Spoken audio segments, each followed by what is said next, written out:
Hey guys, this is David Payton from New York. Welcome to Boring History Documentary. Tonight, we are going to spend some time in a world that is often imagined as colorful, musical, and strangely amusing. And yet for the people living inside it, it could be painfully uncertain. The medieval court jester is usually remembered as a cheerful figure in bright clothes, laughing beside kings and nobles. But the closer we look, the less simple that image becomes. Behind the bells, the jokes, and the painted cap was a life tied to power, dependence, danger, and a very particular kind of loneliness. And to understand why it could be so difficult to be a medieval court jester, we have to look not only at what jesters did, but why courts wanted them there in the first place, and what that tells us about medieval life more broadly. Before we settle in, if you enjoy calm, thoughtful long-form history like this, please consider subscribing. This channel is built for viewers who like slow, careful deep dives into the past, and for people who find that good history is even better when it has room to breathe. And if you'd like to support the channel in a simple way, giving the video a like really does help more people find this kind of quiet, substantial history. As always, feel free to leave a comment telling me where you're watching from, what time it is where you are, and what history topic you'd like us to explore in a future video. I always enjoy seeing where these long evenings of history are being shared. Now, when most people picture a medieval jester, they imagine a licensed fool, someone allowed to say what others could not. There is truth in that idea, but only enough truth to be misleading. The jester could sometimes mock courtiers, tease a noble, or speak with a freedom that would have been risky for almost anyone else. But that freedom was not a right. It was a permission granted by people far more powerful than the jester himself. And what power gives, power can very easily take away. This is one of the first important things to understand. The jester was not standing outside the court, laughing at it from a safe distance. He belonged to it. He depended on it. His food, shelter, clothing, status, and survival could rest on the mood of the ruler he entertained. That already makes the life less charming than the popular image suggests. A king or noble household was not simply a residence. It was a political machine, a social theater, and a place where rank mattered constantly. Every word, gesture, and ritual had meaning. A misplaced remark from the wrong person could offend. A failed display could embarrass. A badly timed joke could irritate exactly the person who controlled your future. The jester, perhaps more than most, lived inside that tension. He had to be noticeable but not too noticeable, bold but not threatening, funny but never so funny that he made a superior seem ridiculous in the wrong way. He had to understand the room, the hierarchy, the alliances, the griefs, and the vanities of the court, often without the education or security enjoyed by the clerks, nobles, and advisors around him. And that brings us to a quieter but revealing point. The medieval court jester was not always just one thing. In modern imagination, the word suggests a single type, a man in motley with a cap and bells. But medieval entertainers came in many forms. Some were musicians, some were storytellers, some performed tricks, songs, mockery, or acrobatics. Some were household fools attached to noble courts. Others moved between patrons. Some may have had physical differences, cognitive differences, or social roles that made them objects of curiosity as much as amusement. The category itself was looser than people often assume. That matters because it reminds us that we are not looking at one neat profession with stable rules.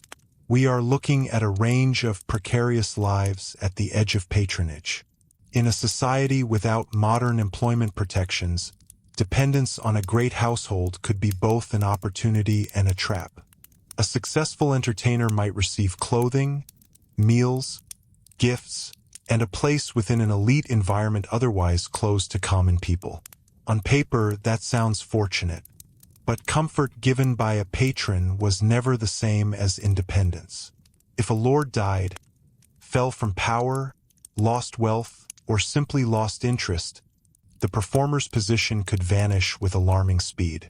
Medieval life was already uncertain for most people, but for a court-dependent entertainer, livelihood could be tied very personally to one household and one personality. If the ruler liked sharp wit, one kind of jester might thrive. If the ruler preferred broad spectacle, another might succeed. If the court fell into mourning, political crisis, or religious austerity, laughter itself could suddenly become unwelcome. And here the story becomes more interesting than the stereotype. The jester's job was not merely to amuse in a vague sense. In some courts, amusement had a practical purpose. A ruler surrounded by anxiety, petitioners, ceremony, and rival factions needed relief. Court life could be exhausting, repetitive, and tense. Entertainment helped mark feasts, ease tempers, and reinforce prestige. To host music, laughter, and display was to demonstrate abundance. A great household was expected to impress. So the jester was not just noise at the edge of royal life. In his own small way, he contributed to the court's image. But that did not make him respected in the same way as a counselor or knight. He might be useful and vulnerable at the same time. In fact, that combination may define the role better than anything else. There is also a contradiction at the heart of the jester's life that would have been hard to escape. He could be physically close to power, yet socially far beneath it. He might dine in the orbit of nobles, travel with a household, witness intimate moods, and hear things few ordinary people ever would. But proximity is not the same as belonging. To be near the center of authority without sharing in its dignity is a fragile position. Could be flattering one day and humiliating the next. A ruler might reward a clever performance with money or clothing. The same ruler might use the performer as a living symbol of inferiority, an object through which others could feel their own status more strongly. Court life was saturated with displays of rank. The jester's presence could entertain, but it could also reassure elites that hierarchy was still intact. This is why the often repeated phrase that the jester was the only man who could tell the king the truth needs careful handling. It is memorable, and perhaps in a few cases it captures something real. A performer using humor could sometimes gesture toward truths that formal courtiers avoided. A joke might expose vanity, greed, folly, or bad judgment in a way that seemed less direct than open criticism. But this was not a stable constitutional role. It was dangerous improvisation. It worked only so long as the ruler tolerated it, understood it, or found it useful. The jester's supposed honesty was never protected honesty. It was theatrical honesty, conditional honesty, honesty wrapped in performance. That is a very different thing.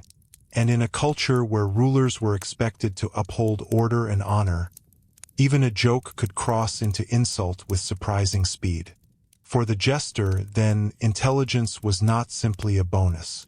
It was survival. He needed to know when a room was open to laughter and when it was closed. He needed to read grief after a death, suspicion during political tension, piety during religious observance, and vanity during celebration.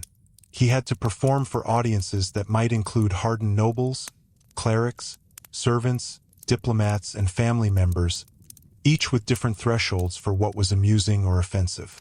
The wrong joke in the wrong season, or the wrong gesture before the wrong guest, could damage not just an evening but a livelihood. In this sense, the jester was closer to a weather reader than many people realize. His atmosphere was human mood, and the climate changed constantly. Another part of the hardship was the physical demand of entertainment itself. Medieval comfort was limited even for the wealthy, and entertainers were not exempt from the practical discomforts of travel, poor sanitation, cold halls, exhausting feast schedules, and irregular routines.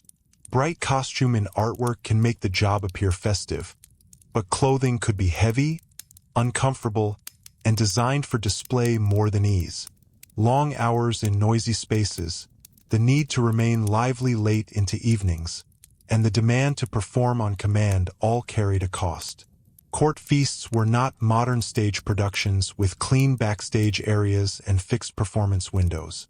They were prolonged social events where entertainment had to fit shifting ritual, conversation, eating, drinking, and ceremony. A jester might need stamina as much as wit. And then there is the emotional burden, which is perhaps harder to see but may have been one of the deepest. To earn one's place by provoking amusement is to live under a subtle pressure. Your value must be renewed again and again. A knight might point to lineage, land, arms, and service. A clerk might point to literacy and administrative skill. Priest could appeal to sacred office. But the jester's usefulness could feel fleeting. Laughter disappears the moment it happens. He had to create it again, and again, and again. That kind of role invites insecurity even in stable times. In unstable times, it becomes harsher. If people are distracted, angry, ill, grieving, or politically cautious, the entertainer can begin to seem unnecessary or even irritating. The very skill that once opened doors may suddenly seem trivial. There is a deeper medieval context here too. This was a world with strong ideas about order, hierarchy, sin, festivity, inversion, and control.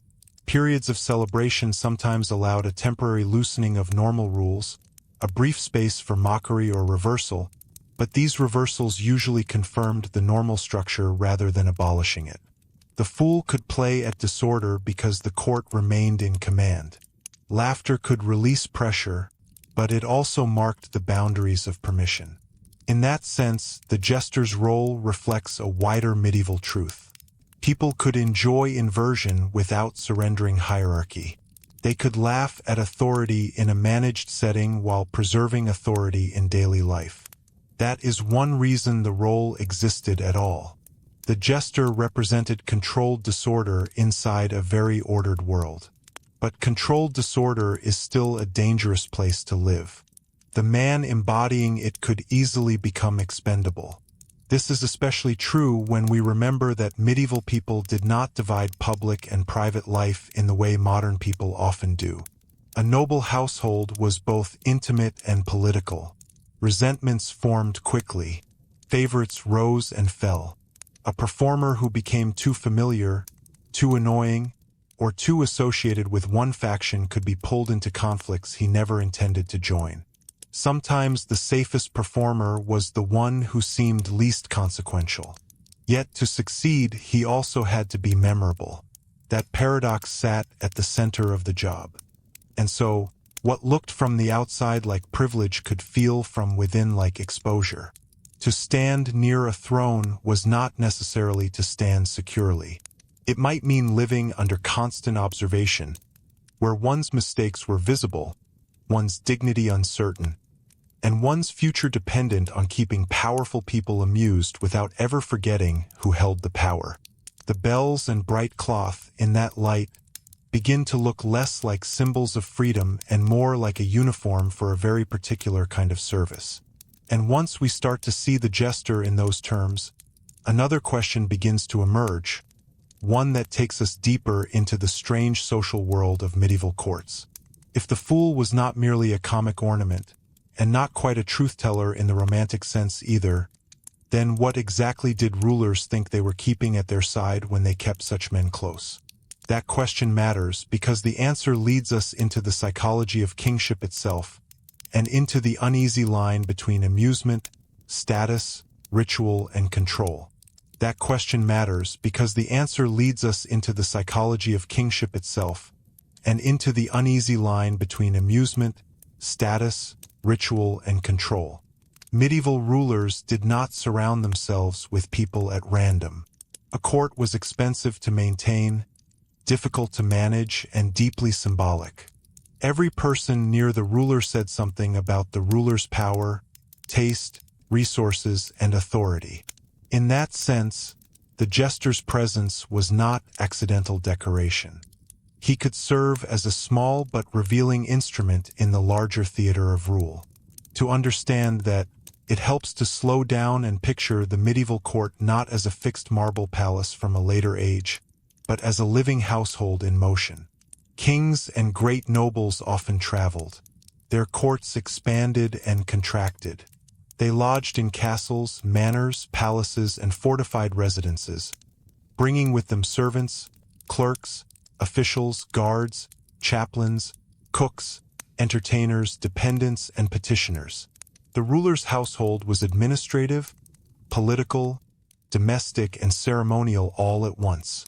Decisions about war, marriage, taxation, law, diplomacy, and patronage could emerge in spaces that also hosted prayer, dining, gossip, music, illness, childbirth, and mourning. The jester existed inside this fluid environment, where moods could shift not merely by the hour, but by the arrival of a message, a guest, or a rumor. In such a world, entertainment was bound to authority in ways that are not always obvious to modern eyes. A powerful ruler was expected to demonstrate magnificence. Feast days, weddings, religious celebrations, diplomatic receptions, and seasonal gatherings all offered chances to display wealth and order. Music, performance, and laughter were part of that display. They suggested that the household was prosperous enough to support not only necessity, but flourish. A court that could maintain servants, horses, armed retainers, ceremonial objects, rich textiles, imported foods, musicians, and professional entertainers was making a statement. It was saying, in effect, that power here was abundant enough to generate leisure. The jester was one small part of that abundance. But there was more to it than display. Rulers also had practical reasons to value people who could shift the atmosphere around them. Medieval kingship could be heavy with ritual isolation. The ruler was never merely a private man. He was watched, interpreted, and burdened by expectation. Even in moments of intimacy, he remained a figure others depended on, feared, advised, and judged. There may have been genuine relief in the company of someone whose assigned role allowed a different tone. A jester could puncture solemnity without formally challenging authority. He could create temporary release in an environment where too much stiffness might become exhausting.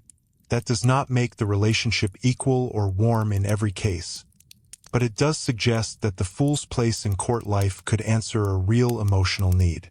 And yet, here again, the attractive version of the story quickly becomes more complicated. Relief for the ruler did not necessarily mean ease for the one providing it. The jester had to anticipate what kind of relief was wanted.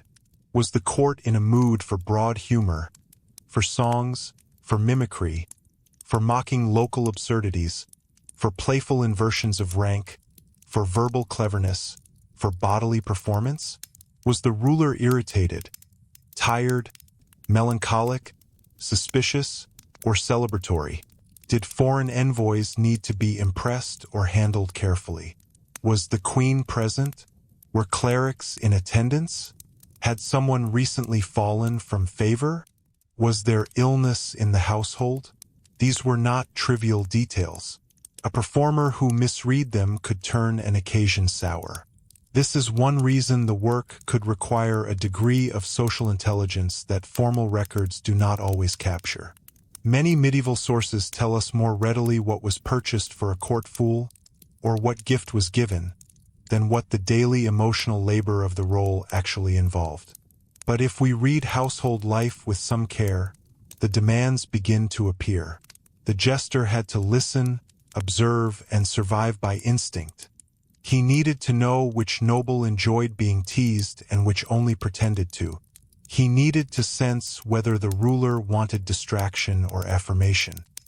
He had to entertain without suggesting that he himself had forgotten his place. Perhaps most delicate of all, he had to appear spontaneous inside an environment governed by hierarchy. That is difficult in any age. In a medieval court, it could be dangerous.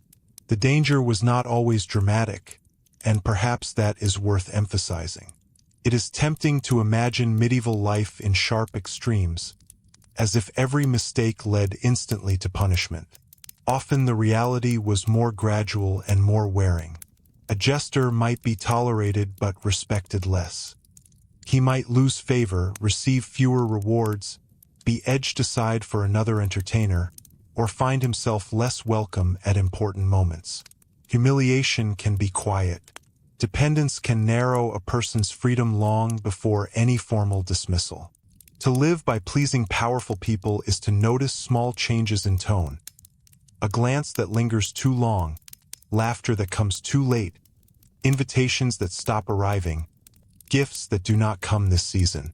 For a household entertainer, these signals may have mattered enormously. There was also the burden of role itself.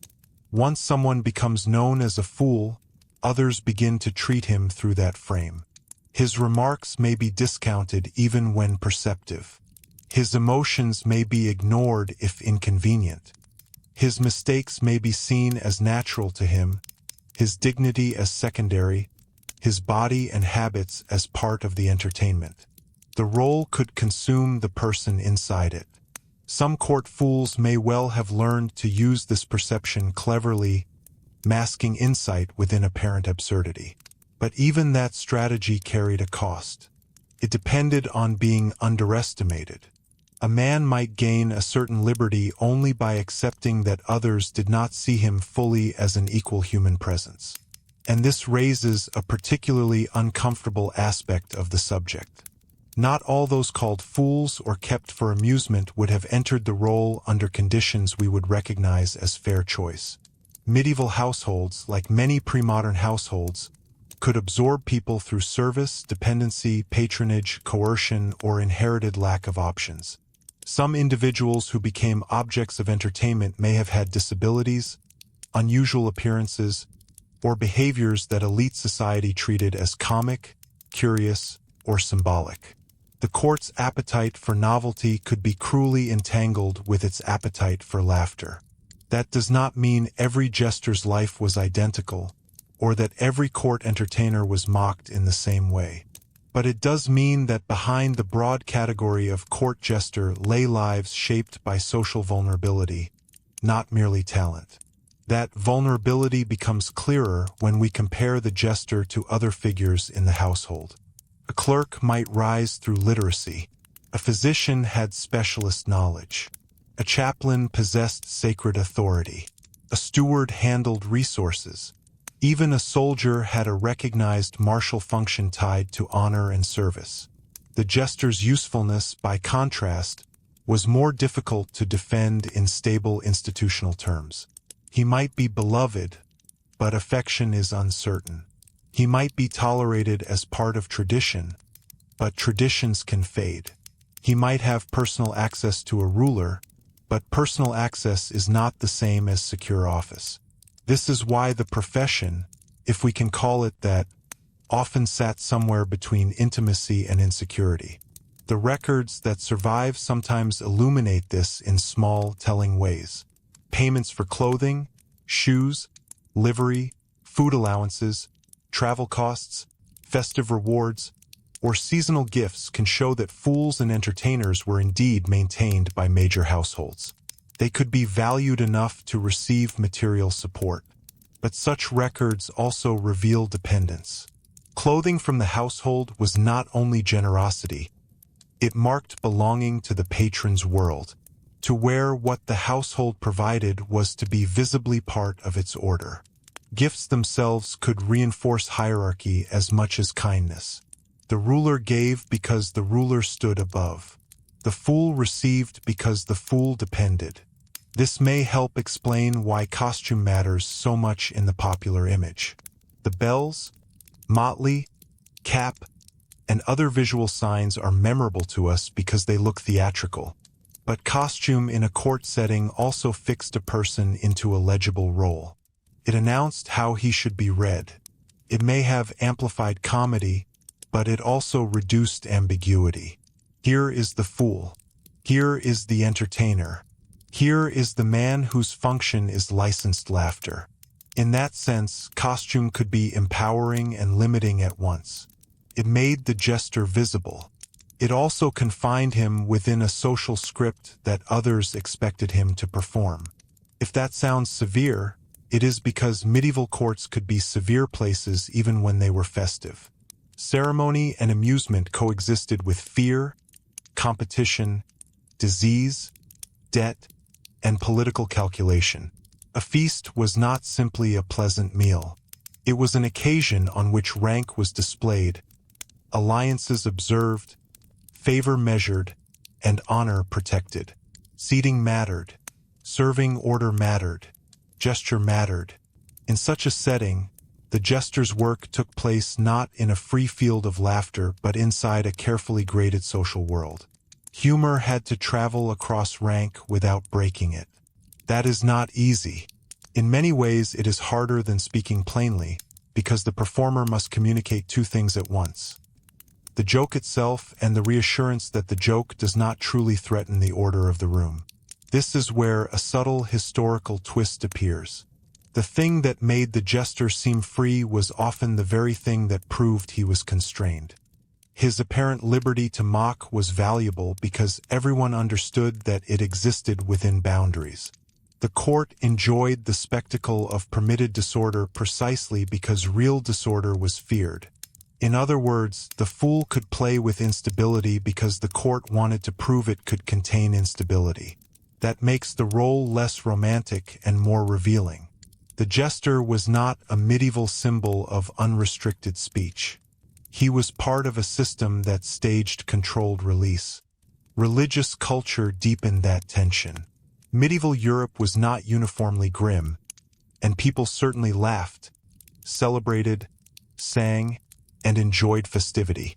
But it was also a society deeply attentive to morality, sin, sacred time, and spiritual seriousness. Clerical writers could be suspicious of excessive frivolity, mockery, and bodily indulgence. Carnival spirit existed, but so did warnings against vanity, waste, and foolishness in the moral sense. This meant that entertainment at court always existed within a broader cultural conversation about proper conduct. A ruler could enjoy laughter and still need to appear pious. A household could celebrate lavishly and still be judged for excess. The jester, living at the edge of comic license, could easily become entangled in these tensions between pleasure and restraint. Season mattered too. The rhythm of medieval life was shaped by feast days, fasting periods, travel conditions, harvest cycles, warfare, and the liturgical calendar. Not every season invited the same kind of court culture. A Christmas household might welcome abundance and entertainment. A penitential period required a different tone. A military campaign altered everything. A plague scare or succession anxiety could cool the appetite for festivity overnight. The jester's work therefore sat inside a calendar not of his own making. He had to fit his performance into a moral and political rhythm set by others. It is also important to remember that not every jester remained attached to one court in a stable, almost storybook manner. Some entertainers traveled between patrons, and travel in the medieval world was tiring, slow, and risky. Roads varied in quality. Weather shaped movement. Lodging could be poor. Food could be inconsistent. Theft, illness, injury, and simple exhaustion were constant possibilities. Even when attached to a noble household, travel meant adapting to changing venues and audiences. The idealized image of permanent cozy proximity to a king is therefore misleading. For some, life may have meant movement, waiting, uncertainty, and repeated efforts to remain useful in unfamiliar company. And unfamiliar company could be unforgiving. Medieval elites were acutely conscious of courtesy, honor, and insult. A performer entertaining one household might not be read the same way in another. Local tastes differed. Regional humor differed. The history between families mattered. A joke that succeeded in one castle might fail completely in another. An accent, gesture, or tune might delight one audience and irritate the next. The entertainer had to judge all of this quickly. It is easy to admire wit in the abstract. It is harder to appreciate how much labor lies in making wit travel safely across tense social space. The jester's body itself could also become part of the job in uncomfortable ways. Physical comedy, acrobatics, mimicry, exaggerated movement, and visible costume all ask something of the performer's body. That may seem obvious, but in a time before modern medicine, reliable pain relief, and ordinary physical comfort, bodily wear accumulated differently. Cold halls, damp air, heavy garments, poor sleep, long standing, repeated exertion, minor injuries left untreated, and the general strain of travel and performance could turn a lively role into a tiring one. Viewers at a feast might remember the laughter. The performer might remember the ache afterward. And age must have brought its own unease. A young entertainer might still sing sharply, move quickly, improvise with energy, or present novelty. But what happened when novelty faded, or movement slowed, or the ruler's taste changed? Medieval households did sometimes continue to support long-serving dependents, but generosity was uneven, and old age in any dependent role could be precarious. A jester whose identity had been built on wit, agility, or familiarity might face an especially difficult question as he aged. What remains of the fool when the performance grows harder to sustain? That question, in turn, points us toward another layer of the story. The medieval court did not merely consume amusement. It also produced memory. People in power liked favorites. They remembered odd characters, beloved servants, useful companions, and familiar presences who gave shape to the household's everyday life. Some fools may have survived not because the office was secure, but because they became woven into the ruler's emotional world. That could soften the hardship in individual cases. But it could also deepen dependence because personal affection is among the least predictable of protections. A beloved fool might be safe while his patron lived, and adrift once that life ended.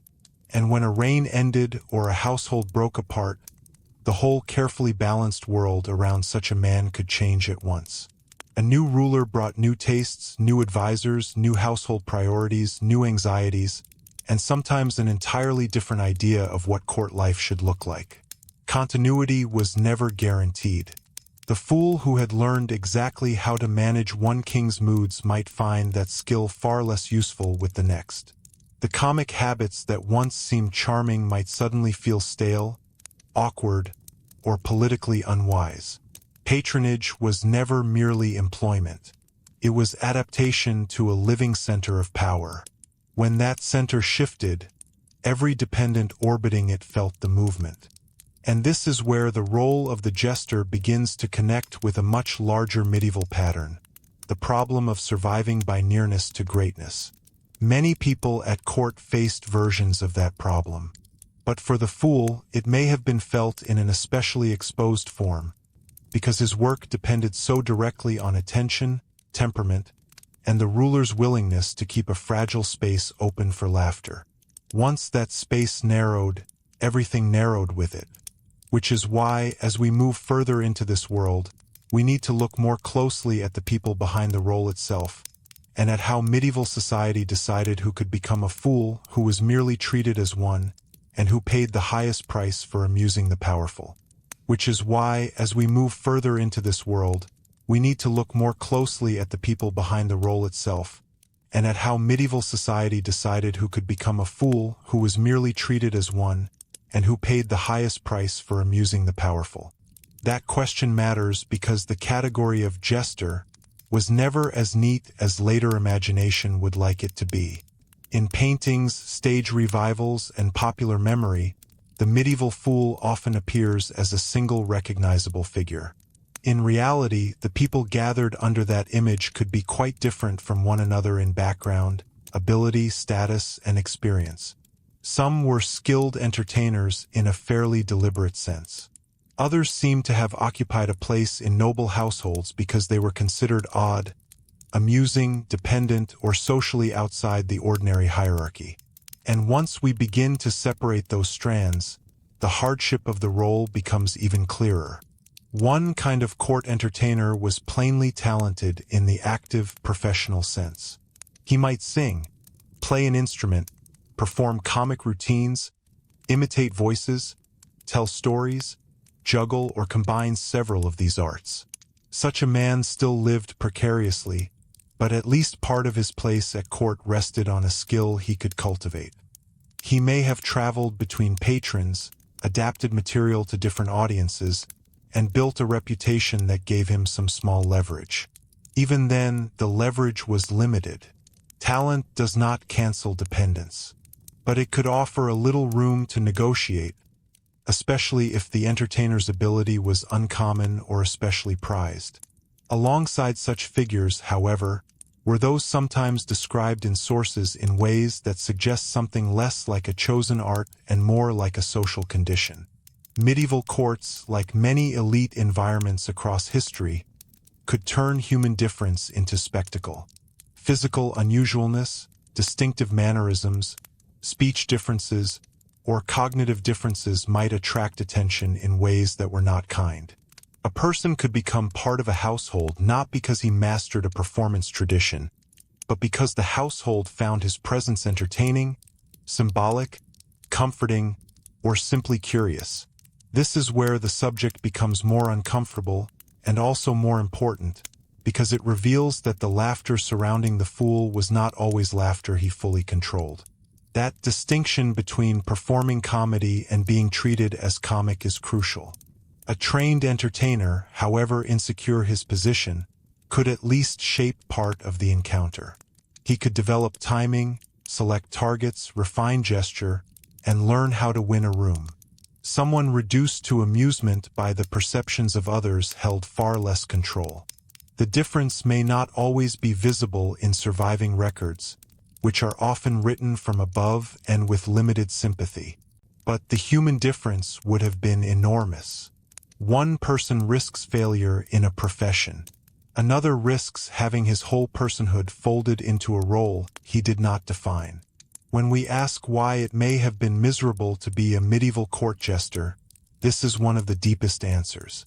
Not everyone called a fool was simply a comedian in bright clothing.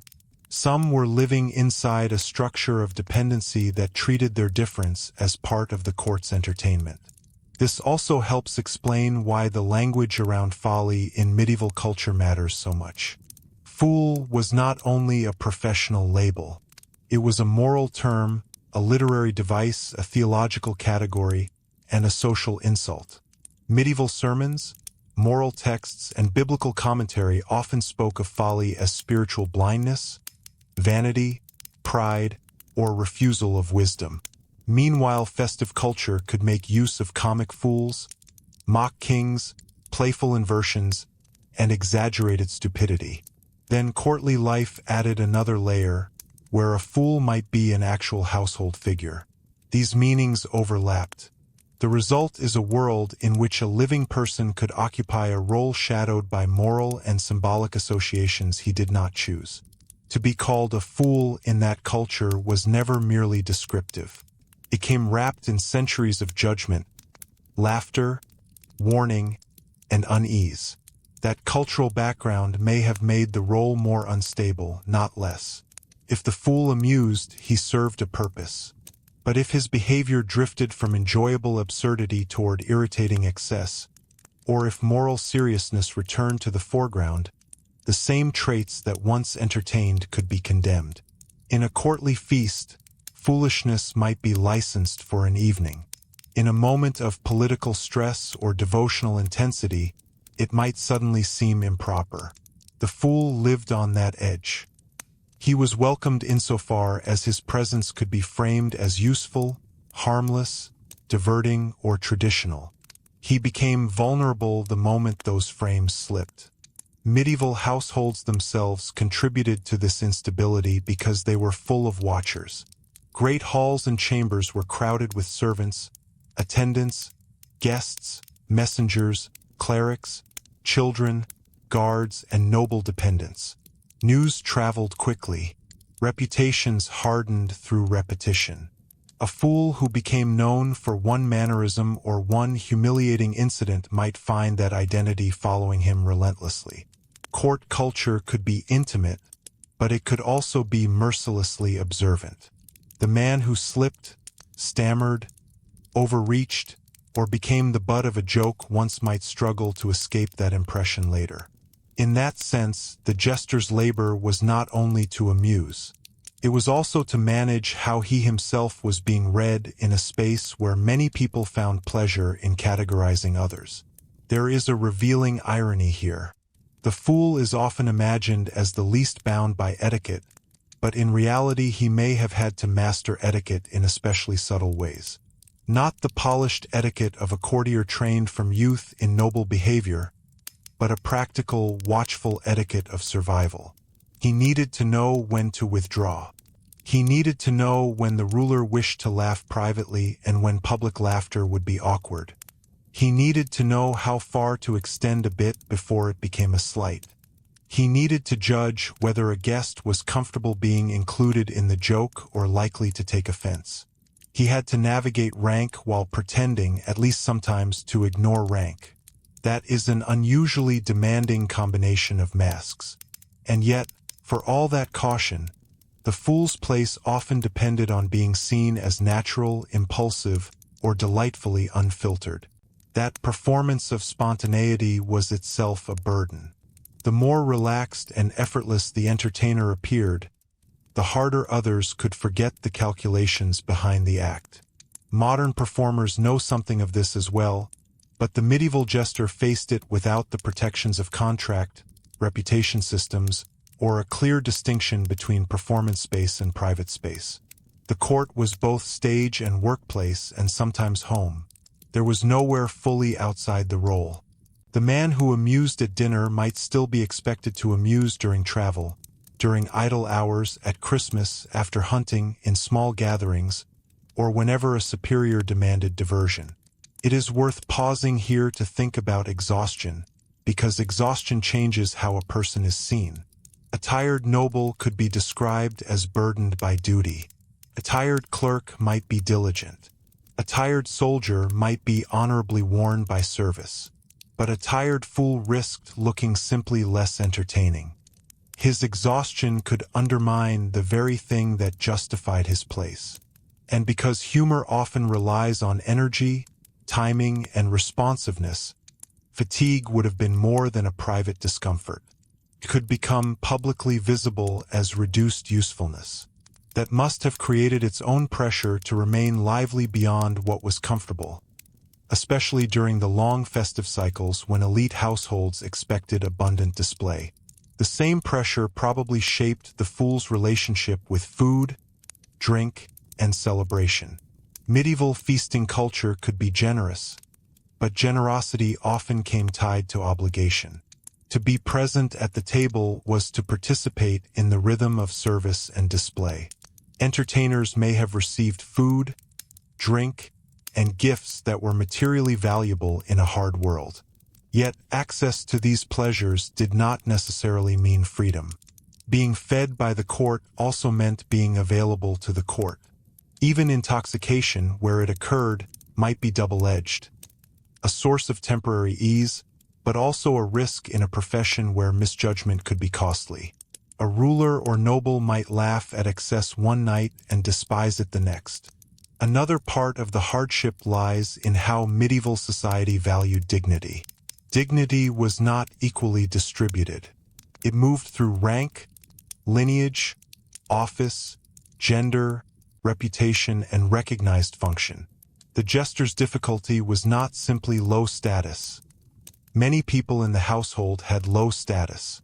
His difficulty was that his role could make the loss of dignity part of the performance. To serve at table humbly was one thing.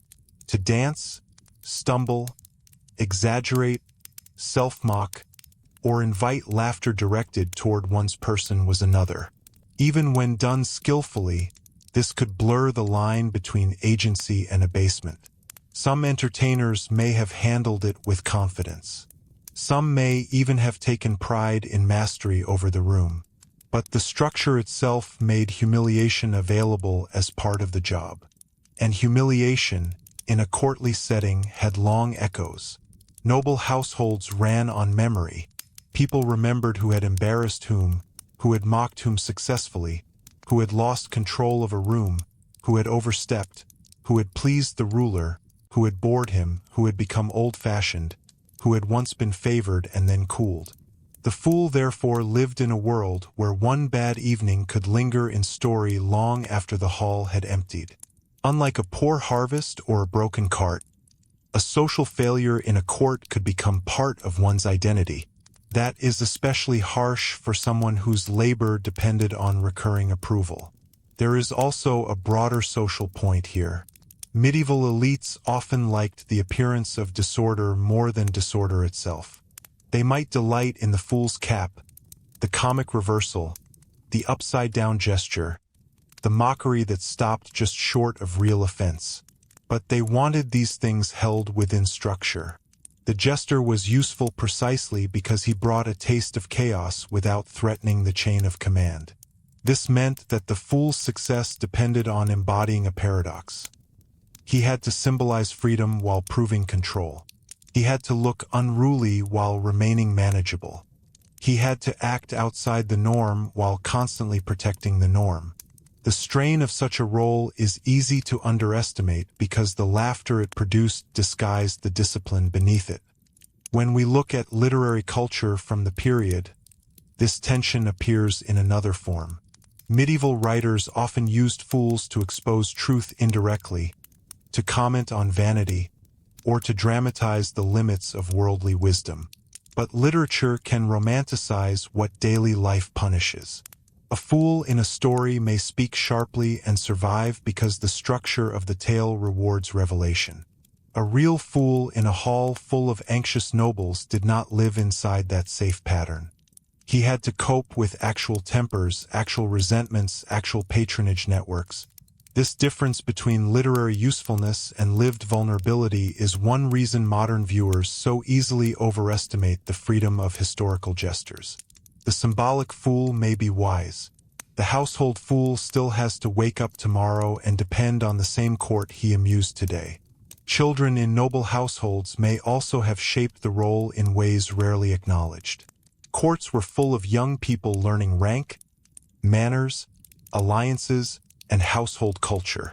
A fool might entertain them, be mocked by them, or become part of the social world through which they learned what kinds of people were safe to laugh at. That possibility gives the role a further sadness. The jester was not only a servant of present power, he could also become a lesson in hierarchy for the next generation. A child who saw adults laugh at the dependent fool was learning something about status long before entering formal politics. The household women around the court complicate the picture further. Queens, noble women, ladies-in-waiting, female servants, and widowed relatives all formed part of court culture, and their tastes, protections, and discomforts mattered. A fool had to navigate these relationships carefully. A joke that ignored female honor could go badly. A performer who became too familiar in mixed company risked serious trouble. At the same time, women within elite households could act as patrons, protectors, or critics of entertainers. The court was not a single male audience with one response. It was a layered social body. The fool's difficulty lay partly in performing before multiple moral expectations at once. And then there is illness, which sat quietly beside almost every medieval life. Infection, fever, poor diet, chronic pain, disability from injury, and the general frailty of the body were familiar facts. For a performer, illness had special cruelty because it directly threatened usefulness. A hoarse voice, weak limbs, bad teeth, exhaustion, trembling hands, recurring pain, or contagious sickness could interrupt the very qualities that made service possible. There were no reliable systems to carry a dependent entertainer through long interruption. A fool too ill to perform could quickly become a burden in the eyes of those who had once found him delightful. That insecurity must have haunted the role even in healthier days. What makes all of this more striking is that the jester's apparent closeness to luxury can hide the underlying fragility. Modern viewers tend to compare the fool with peasants in fields and assume that life at court must have been preferable. In some material ways, at moments, it may have been. Better meals, finer clothing, shelter inside elite residences, occasional gifts, and proximity to influential people were not trivial advantages. But hardship is not measured only in calories and cloth. It is also measured in freedom, predictability, bodily strain, dignity, and the ability to imagine a future that does not depend entirely on the next person's amusement. By that measure, the court fool's life could be profoundly narrow. And this is where a deeper question begins to emerge. If the role was so unstable, so exposed, and so tangled with hierarchy, why did it endure at all? Part of the answer lies in elite appetite for diversion. Part lies in the symbolism of controlled disorder. Part lies in personal habit and affection. But there is another reason, quieter and perhaps more revealing. Courts were not only places of power, they were places of boredom. Long stretches of waiting, repetition, ceremonial routine, bad weather, delayed travel, prolonged meals, administrative tedium, and the emotional monotony of life inside rank could create a constant hunger for novelty. The fool helped answer that hunger. He was not merely there for grand feasts. He was there because even powerful people tire of their own seriousness. That may sound almost trivial, but in history, boredom often has consequences. Bored rulers make strange demands. Idle households create elaborate customs. Repetition sharpens the desire for diversion, and diversion reshapes the lives of those expected to provide it. The court fool lived where power met monotony. That is one reason his role could be at once intimate and demeaning. He was needed not only in moments of celebration, but in the long in-between stretches when the machinery of noble life kept moving and everyone within it searched for something to lighten the weight of time. And once we begin to see the fool as a response to that deeper courtly boredom, the entire setting changes again. The jester is no longer just the bright figure at the feast.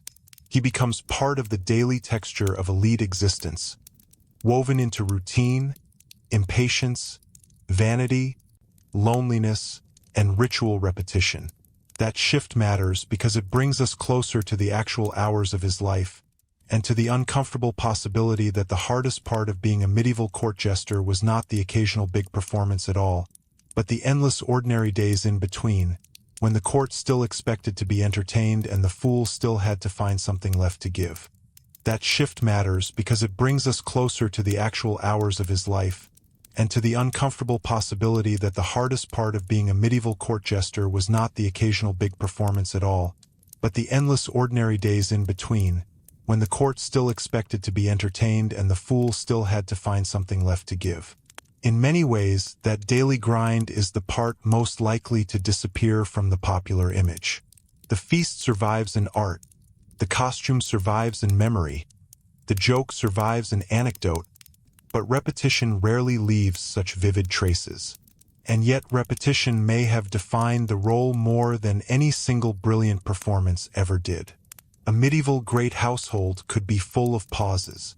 There were pauses before meals, pauses while messengers were awaited, pauses during journeys delayed by weather, pauses after hunting, pauses while noble guests dressed, prayed, negotiated, recovered from illness, or simply grew tired of one another. Court life was often active, but it was not always dramatic.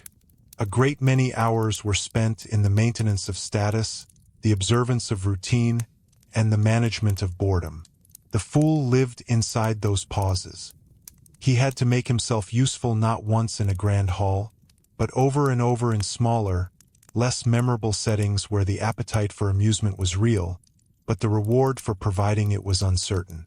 In those quieter moments, the jester's work may have been even more demanding, because there was less structure to hold it up. A formal feast had ceremony, music, guests, and a built-in sense of occasion. A gray afternoon in a drafty residence, with a noble household in low spirits and little to do, was another matter. To brighten a feast is one kind of skill. To lighten monotony without becoming monotonous yourself is another. The fool had to judge not just what was funny, but what was bearable. Too much energy could become irritating. Too little could seem lazy. Too much repetition could drain the room. Too much novelty could feel unsafe. It is difficult to imagine a more delicate kind of labor than being asked to create lightness inside other people's idleness. And idleness in a medieval court was not always pleasant idleness. It was shaped by anxiety. Kings and nobles waited for news of war, disease, harvest failure, debts, disputes, marriages, inheritances, rebellions, papal decisions, royal summons, and family tensions. Even when nothing visible was happening, much could be hanging in the balance. The fool therefore entertained people whose minds were often elsewhere. That may be one reason the role could feel especially precarious. Laughter from a distracted room is hard won. So is approval from people who are really listening to their own worries. The performer may sense that the audience wants relief, but not enough relief to forget the weight pressing on them. That is a narrow passage to walk. This is also where the apparent intimacy of the role becomes more complicated. A jester might see rulers and nobles at unguarded moments, and later generations have often imagined this as a form of privilege. But there is another way to look at it. To spend one's days near the moods of powerful people is not always an advantage. It can mean living under the weather of their tempers. If the lord woke irritable, the household felt it. If the queen was grieving, the atmosphere changed. If a son disappointed his father, or a marriage negotiation went badly, or a trusted advisor delivered unwelcome news, even those lowest in the household orbit had to adjust. The jester's closeness to the emotional climate of the court may have made his life not easier, but more exposed. That exposure could be especially difficult because the fool's own moods may have mattered least of all. A melancholy ruler still expected attention. A weary noble still expected service. A bored court still expected novelty. The jester, by contrast, could not easily present his own exhaustion, sadness, or irritation as worthy of accommodation. His inner life was not the center of the arrangement. If he was troubled, he had to manage it quietly or transform it into performance. That emotional imbalance is easy to miss when looking backward, but it may have been one of the sharpest pressures of the role. To entertain habitually is to spend much of one's time converting personal energy into public comfort. To do so in a highly unequal household is to convert it for people who may barely notice the cost.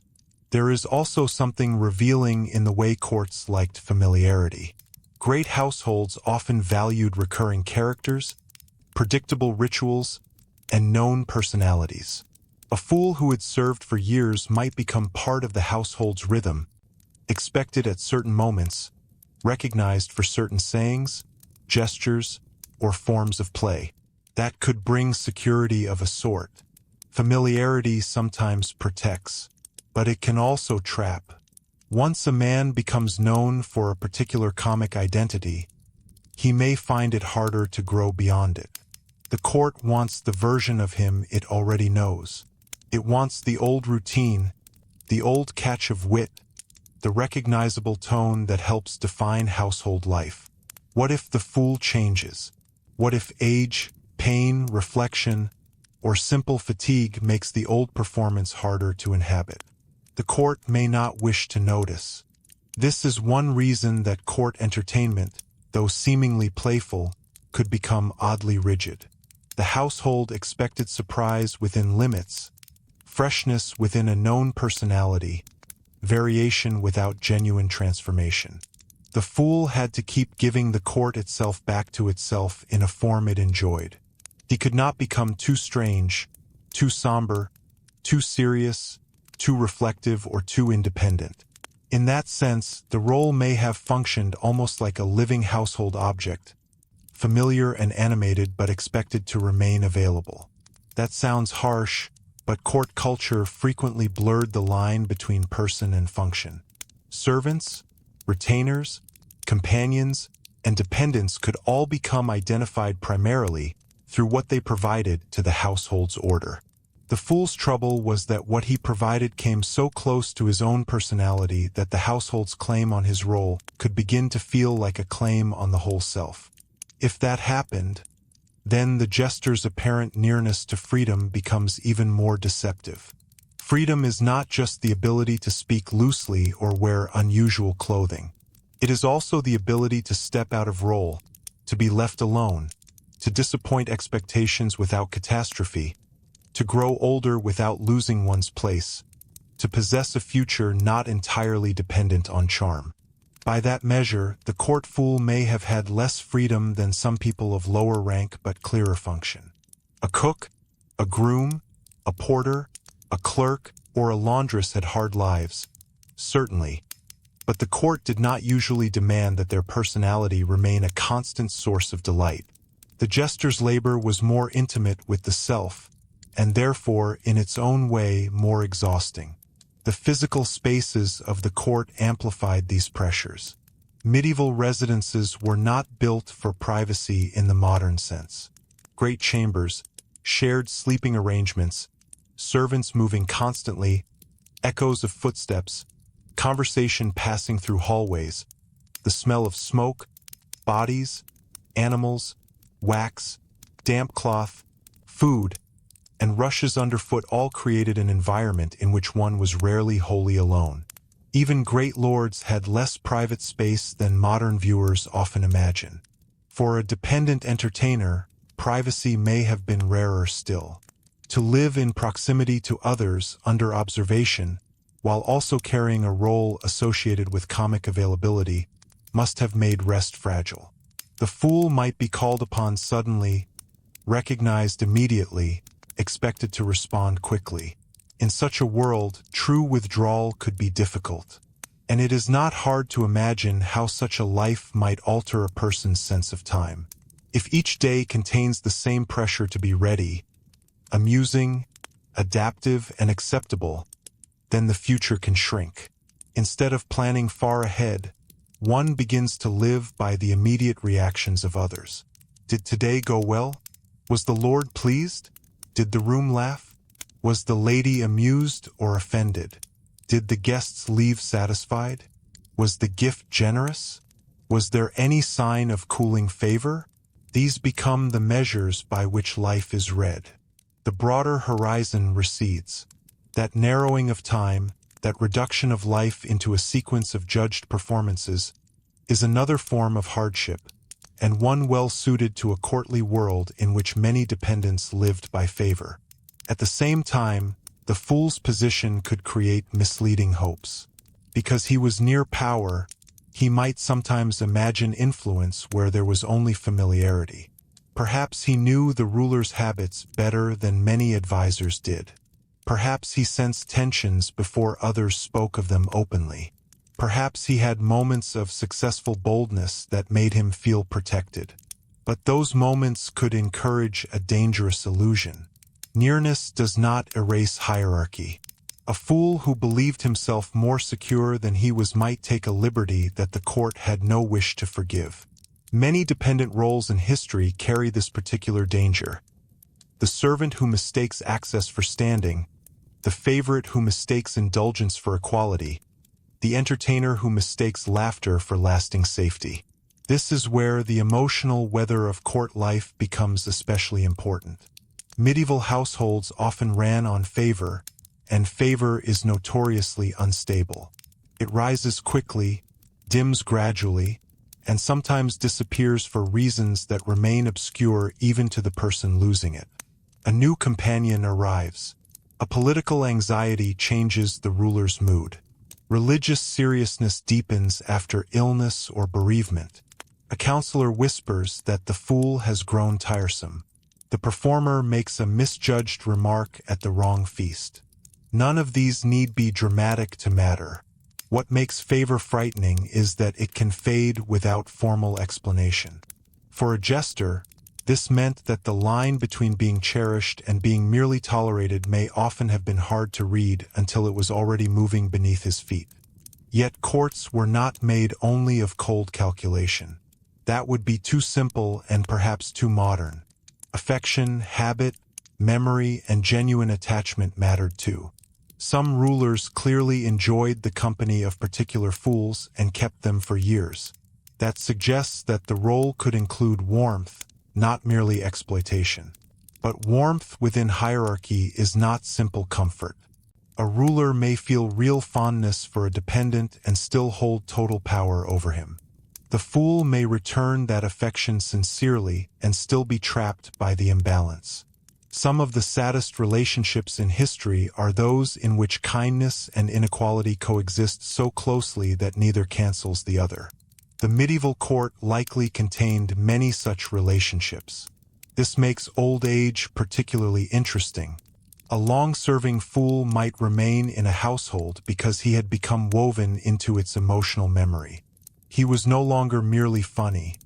He was familiar. He represented continuity. He reminded older household members of earlier seasons, earlier rulers, earlier feasts.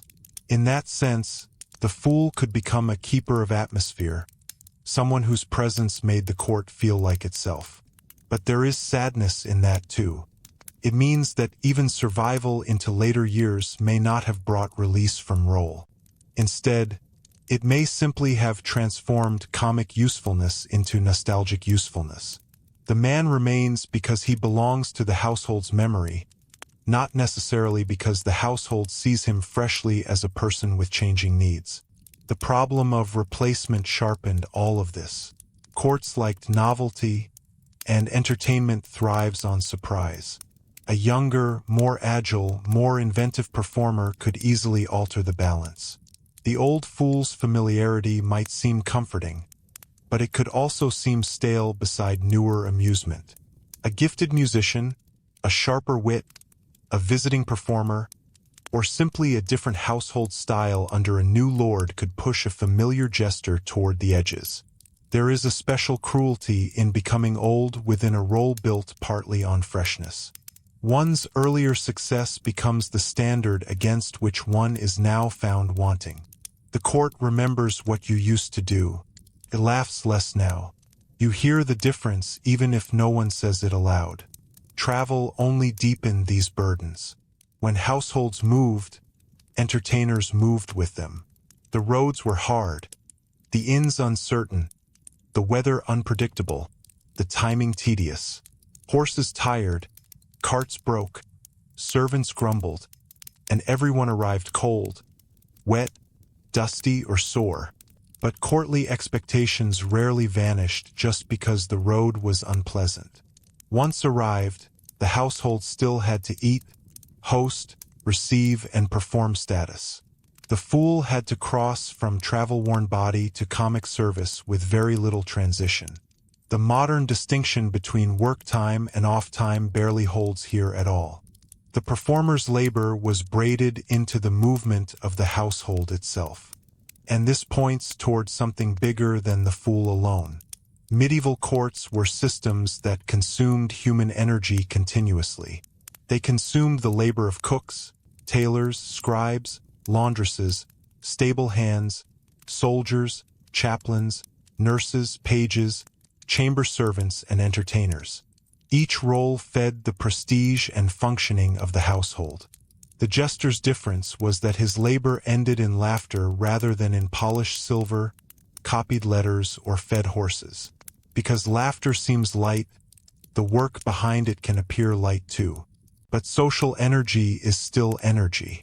To keep a household amused, soothed, diverted, and gently surprised is a form of labor as real as any other, even if its product vanishes into air. There may even have been moments when the fool became most necessary precisely because everything around him was least amusing. After a tense negotiation, after bad news, during a stalled journey, in the aftermath of ceremonial fatigue, the household may have turned toward him not because joy came naturally, but because it did not. That is another reason the role could be so draining. He was sometimes asked to produce ease where none existed. Not perfect ease, of course, but enough to keep the machinery of social life moving. Enough to soften tempers. Enough to fill silence. Enough to remind the powerful that their lives still contained pleasure. That is an extraordinary expectation to place upon someone who holds almost no real power himself. There is a subtle reversal here that helps explain the whole subject. We often assume that the fool was fortunate because he lived near luxury. But luxury can become another person's burden to maintain. The rich hall, the long table, the winter feast, the traveling court, the soft rhythms of noble leisure, all of these required others to labor constantly beneath them. The jester was part of that hidden support. He helped make elite life feel lighter than it was. He contributed to the illusion that wealth could soften the world, even though his own life may have been one of the things making that illusion possible. And perhaps the sharpest part of all is this. The more successfully he performed that task, the less visible his hardship became. If he was truly skilled, the court would see only the ease he produced, not the strain behind it. His success concealed his cost. That is the peculiar fate of many forms of service, but it is especially acute in comic service. A good fool makes labor look effortless. A great fool makes fatigue invisible. And in a courtly world that liked surfaces polished and tensions eased, invisibility of cost could itself become part of the job. Once we see that, the next question begins to press more strongly. If the court fool's life was shaped by boredom, favor, exposure, and the endless obligation to make other people's lives feel lighter, what happened when politics became sharper, when rulers became more dangerous, and when laughter moved closer to the raw nerves of power itself? Because there were moments in medieval courts when amusement was no longer simply a matter of easing monotony, and when the fool's fragile license brought him dangerously near the places where humor, criticism, and survival could no longer be cleanly separated. Because there were moments in medieval courts when amusement was no longer simply a matter of easing monotony, and when the fool's fragile license brought him dangerously near the places where humor, criticism, and survival could no longer be cleanly separated. This is the point where the familiar image of the jester as a harmless entertainer begins to give way to something more tense and more historically revealing. In a stable court with a secure ruler and predictable household rhythms, the fool's task was difficult enough. But in a court touched by faction, insecurity, resentment, or fear, even a small joke could acquire a different weight, could sound less like amusement and more like commentary. And commentary, in a world built on hierarchy and honor, was never a neutral thing. To understand why, it helps to remember how political medieval courts really were. We often imagine politics happening in councils, charters, battlefields, and formal negotiations. Those things mattered, certainly, but politics also lived in seating arrangements, glances, invitations, household access, dining habits, forms of address, and the ruler's visible favor. A court was not simply where power was displayed. It was where power was interpreted. People watched constantly for signs. Who stood near the king? Who dined close to the queen? Who received a gift? Who was allowed to speak freely? Who was interrupted? Who was ignored? Who laughed and at what? In such an environment, the fool's performances could be read not just as entertainment, but as clues that made the role risky in a way that modern audiences often underestimate. If a jester mocked one courtier more than another, people might wonder whether he was reflecting the ruler's private irritation. If he made light of a recent event, listeners might ask whether the court was trying to minimize it. If he spoke with surprising boldness, some might assume he had been encouraged, or at least permitted by someone powerful. In other words, the fool's words did not belong only to him. They were heard through the structure around him. That meant even well-intended humor could be politicized by others, and once humor becomes evidence, the performer loses much of his safety. Here we reach one of the most persistent myths about court jesters.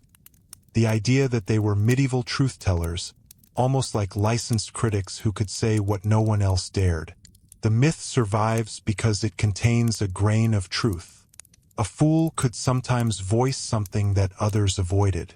Humor can do that in any age, can smuggle observation inside laughter, can present criticism as play. It can allow a ruler to hear an uncomfortable idea without forcing an immediate direct response. But the myth becomes misleading when it suggests that this was secure or admirable freedom in any lasting sense. It was neither secure nor guaranteed. It was a moment-by-moment gamble. The fool's supposed license worked only when several conditions held at once. The ruler had to be in the mood to hear it. The audience had to understand the remark as comic rather than insolent. The target had to be someone safe enough to mock, or at least not dangerous enough to retaliate effectively. The political moment had to permit ambiguity, and the performer himself had to know exactly how far he was going. That is an extraordinary number of variables to manage in real time. If any one of them shifted, the same remark that once seemed clever could become offensive, disloyal, or humiliating.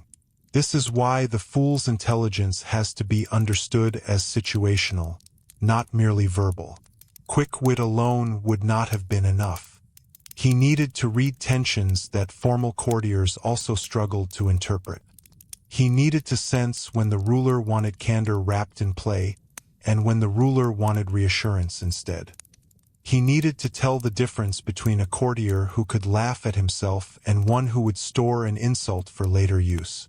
He needed to recognize when the room wanted release and when it wanted silence.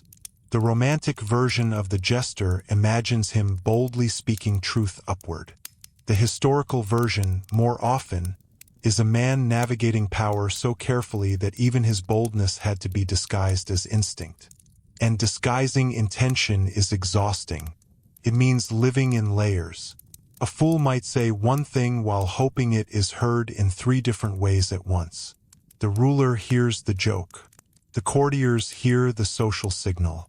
The target hears just enough warning to feel it, but not enough to respond openly. That kind of double and triple speaking is rarely comfortable.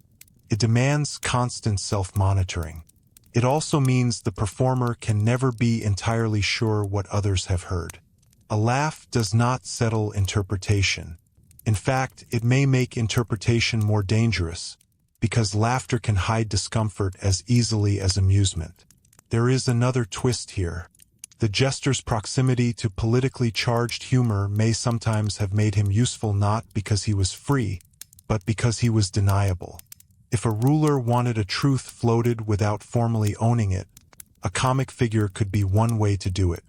A sharp jest allowed everyone to hear a message while pretending it was only a jest. That gave power a kind of softness. The ruler could enjoy the benefit of the remark without bearing all its risk. But that also meant the risk could slide downward onto the performer. If the reaction was bad, the joke could suddenly become just the fool speaking. If the reaction was good, the ruler could allow the meaning to linger. In such moments, the fool was not a free critic of power. He was part of power's ambiguity. That possibility makes the role feel less merry and much more precarious. A court jester might be used to test a room, tease an enemy, shame a bore, or puncture pretension, but he remained the least protected person involved in that exchange. The noble who laughed could later deny intent. The ruler who tolerated the joke could later withdraw protection. The courtier wounded by the mockery might not strike immediately, but memory at court was long. To live by humor in such a setting was to create small debts and resentments one could not always see. A man might survive one bold remark and find its consequences waiting weeks later in some cooled expression, lost favor, or quiet exclusion. Exclusion itself could be devastating. In a world of patronage, to be left out of the right rooms was no small matter. The fool's value rested on presence. He had to be there to entertain, observe, judge mood, and reinforce familiarity. If he lost access, even temporarily, he lost more than audience. He lost relevance. And because court life ran on continuity, absence could harden into displacement. Someone else fills the gap. The ruler adjusts. The room discovers it can manage without you. Few things are more threatening to a dependent role than proving that the household can continue comfortably in your silence. Political insecurity also sharpened the problem of honesty. In calmer modern retellings, the jester's daring often seems charming. But a medieval ruler under pressure might not welcome reminders of failure, weakness, inconsistency, or public embarrassment. Kingship was performative in the deepest sense. A king had to seem authoritative, measured, blessed, capable of command, worthy of obedience. Even when reality wavered, the image had to hold. Humor that touched this image could be more serious than it first appeared. A joke about indecision, cowardice, extravagance, sexual scandal, military defeat, or dependence on advisors could cut close to the symbolic body of rule itself. That is not the sort of terrain one walks safely simply because one wears bells. And bells, of course, are part of the problem.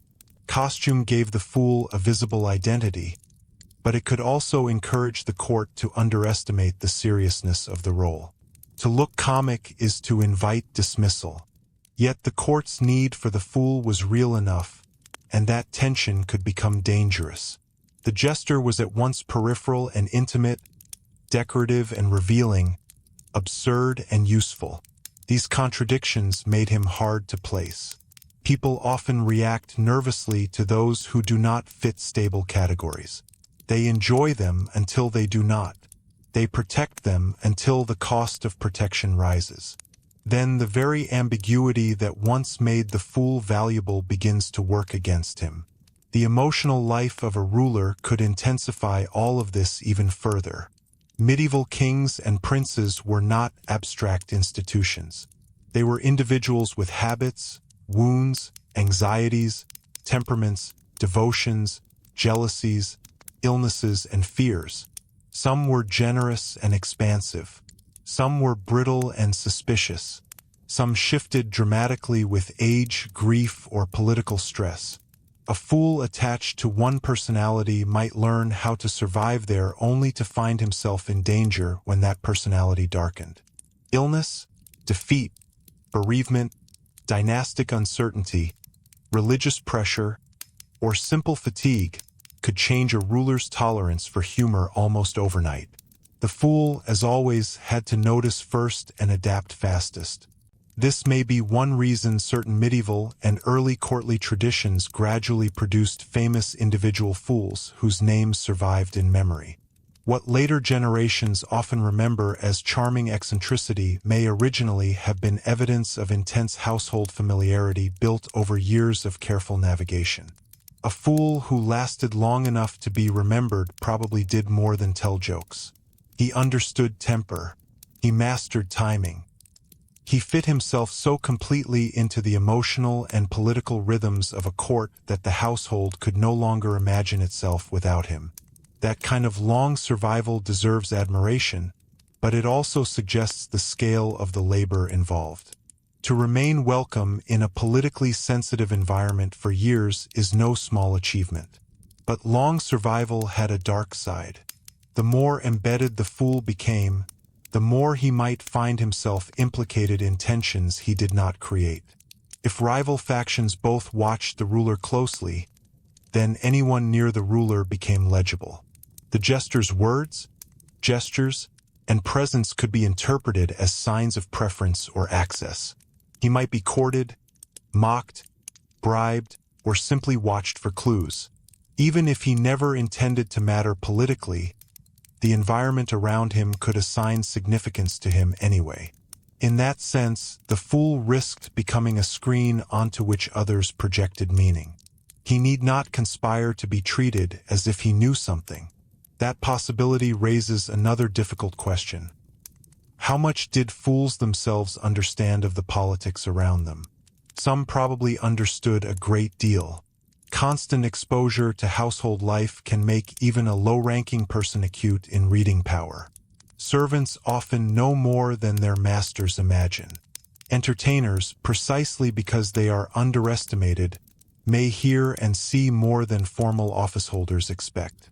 A court fool, moving between public and semi-private settings, might notice alliances, estrangements, preferences, secret irritations, and emotional fractures long before they became formal events. That could make him more perceptive than the stereotype allows. It could also make his life lonelier, because knowing what one cannot safely say is its own kind of burden. Loneliness may, in fact, be one of the least discussed aspects of the role. The jester was surrounded by people and yet set apart from them. He was familiar but not equal, not fully servant, not courtier, not advisor, not family, not quite outsider either. Such in-between identities can be socially exhausting. They produce contact without belonging. One is included in the moment but excluded from the structure. People laugh with you and at you at nearly the same time. They enjoy your presence without granting you the dignity that would make that presence secure. In a politicized court, that loneliness would only deepen. Trust is hard enough when rank is unequal. It is harder still when your social usefulness depends on your difference remaining visible. And because loneliness rarely appears in records, we have to infer it indirectly from the structure itself. A man whose role depends on performance, whose value is renewed by others' amusement, whose protection rests on unstable favor, and whose proximity to power does not create real equality is living in conditions that easily generate isolation. Even companionship within the household could be complicated. Other servants might envy his access. Courtiers might enjoy him without respecting him. Clerics might tolerate him but view the role morally ambivalently.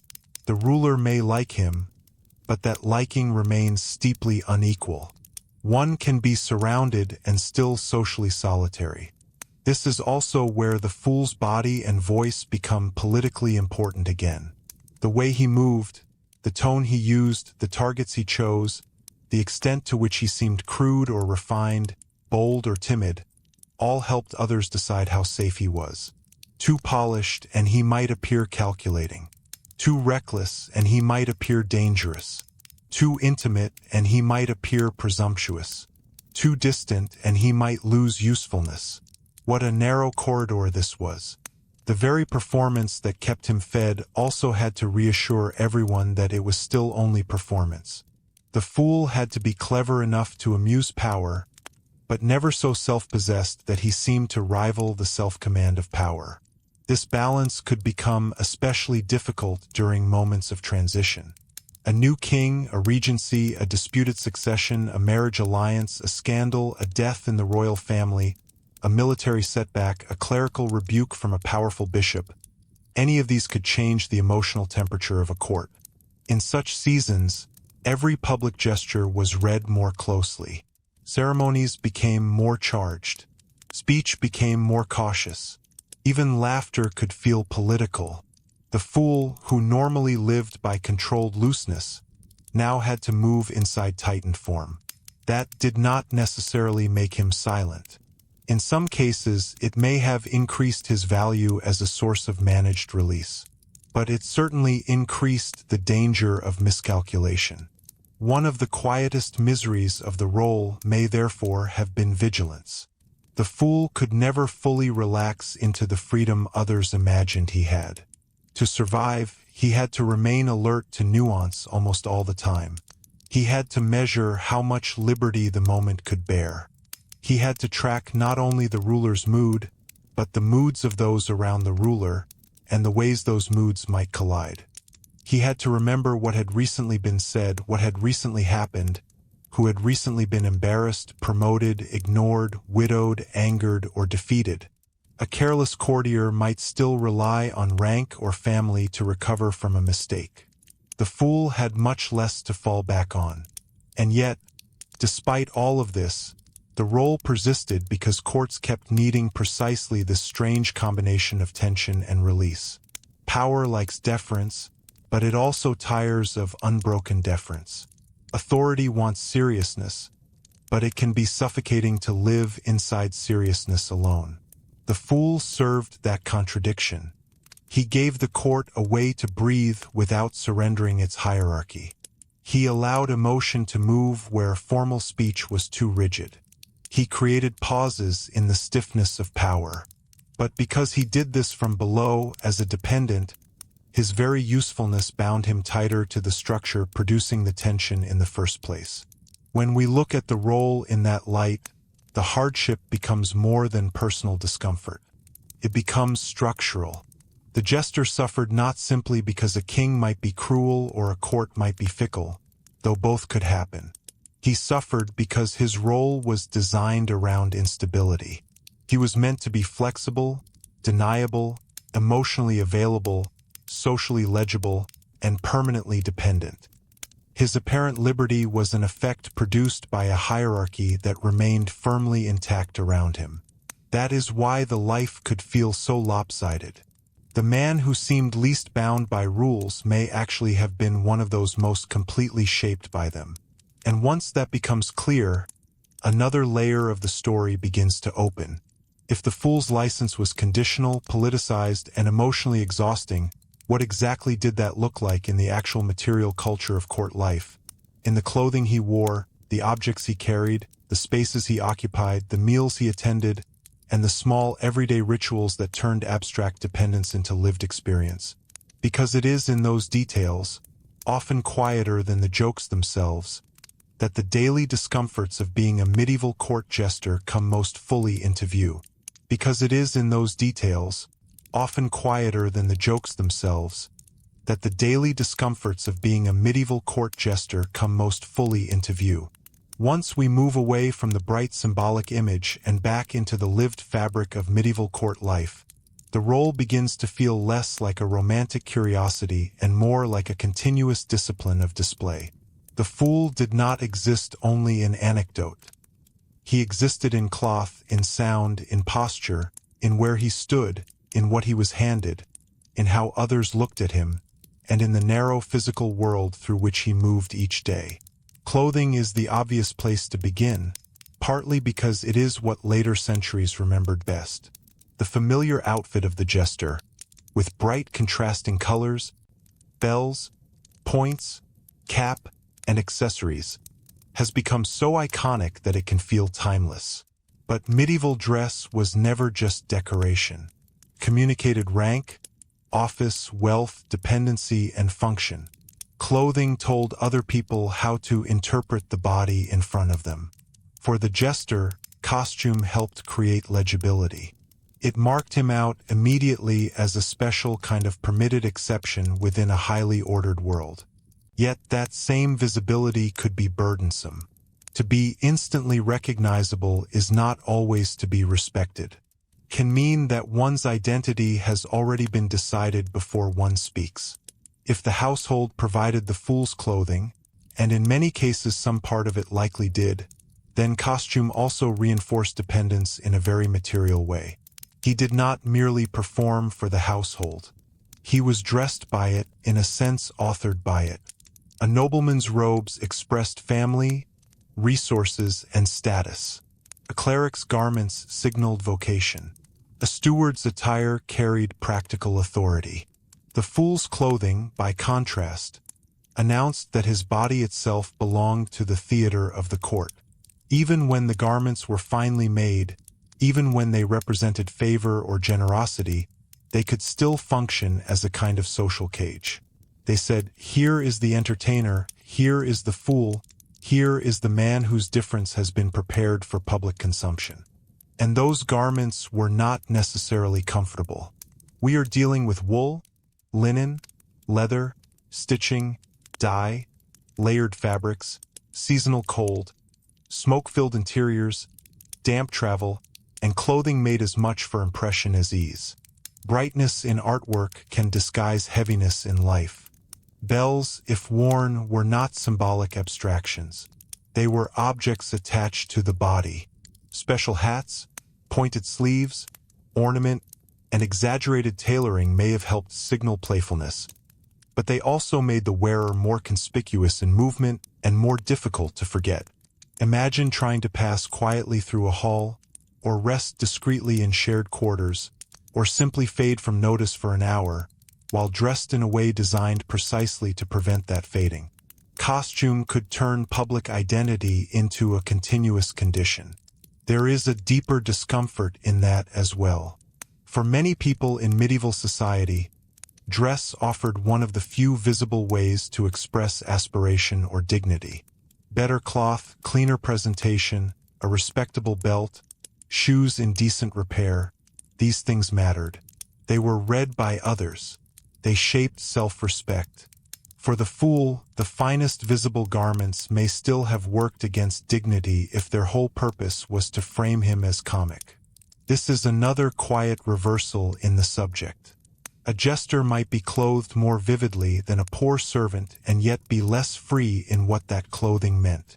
The very thing that made him visually distinctive also ensured that his distinctiveness served someone else's expectation. The objects associated with the fool could work in much the same way. Whether we think of mock scepters, baubles, musical instruments, or other performance tools, these items were not merely props in the modern sense. They signaled function and relationship. A mock scepter is especially telling. It imitates authority without possessing it. It turns rule into play while confirming that real rule sits elsewhere. To carry such an object is to inhabit parity in material form. The fool may momentarily imitate power, but only under conditions that reaffirm his distance from it. That distance was probably obvious to everyone in the room, which is precisely why the gesture could be tolerated. The spaces of court life sharpened these meanings. Medieval palaces, castles, and noble residences were not neutral backdrops. They organized rank through architecture. Great halls displayed hierarchy publicly. Chambers created gradients of access. Doorways, screens, raised platforms, benches, tables, and proximity to the fire all carried social meaning. Where the fool stood mattered. Whether he was summoned into an intimate chamber or confined mainly to more public spaces mattered. Whether he ate near the Lord, among servants, or in some shifting middle zone mattered. None of this had to be stated outright each day. Courtly environments taught people to read space almost automatically. A fool living within them would have been constantly reminded of both his nearness to power and his exclusion from it. Meals offer a particularly revealing example. Medieval dining was not simply about food. It was ritualized, hierarchical, and full of signs. What one was served, when one was served, where one sat, whether one stood, whether one entertained during the meal or before it or after it, all helped define one's place. The court fool might be physically present at excellent meals compared with much of the wider population, and this has sometimes encouraged the idea that he lived comfortably. But a rich meal can coexist with social discomfort. To dine while also being expected to amuse, to remain watchful, to become part of the evening's texture rather than simply a person eating, is a very different experience from dining as a guest or equal. Nourishment does not erase objectification. The sensory environment around those meals could be difficult too. Medieval great halls were noisy, smoky, crowded, and often far less comfortable than the word court suggests to modern listeners. There were smells of roast meat, ale, wine, rushes on the floor, tallow candles, bodies, damp fabric, dogs, sometimes horses nearby, and the long residue of habitation in enclosed spaces. In winter, one might be close enough to warmth to feel relief, but still experience drafts and cold stone. In summer, heat and odor accumulated. Conversation overlapped with music, servants' movement, clatter, and the ongoing demands of hospitality. To perform in such a setting required more than cleverness. It required endurance of atmosphere. And endurance is a useful word here, because the fool's life may often have consisted of enduring a constant state of partial readiness. The object had to be in hand, the costume fit enough to wear, the body sufficiently alert, the mind prepared to answer, the expression available. This condition of readiness is one of the least glamorous aspects of dependent service. Others rest while you stay available.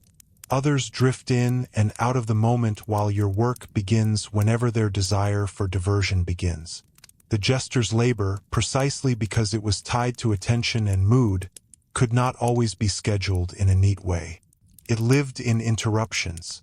And to live by interruption is to have one's own time repeatedly broken into pieces.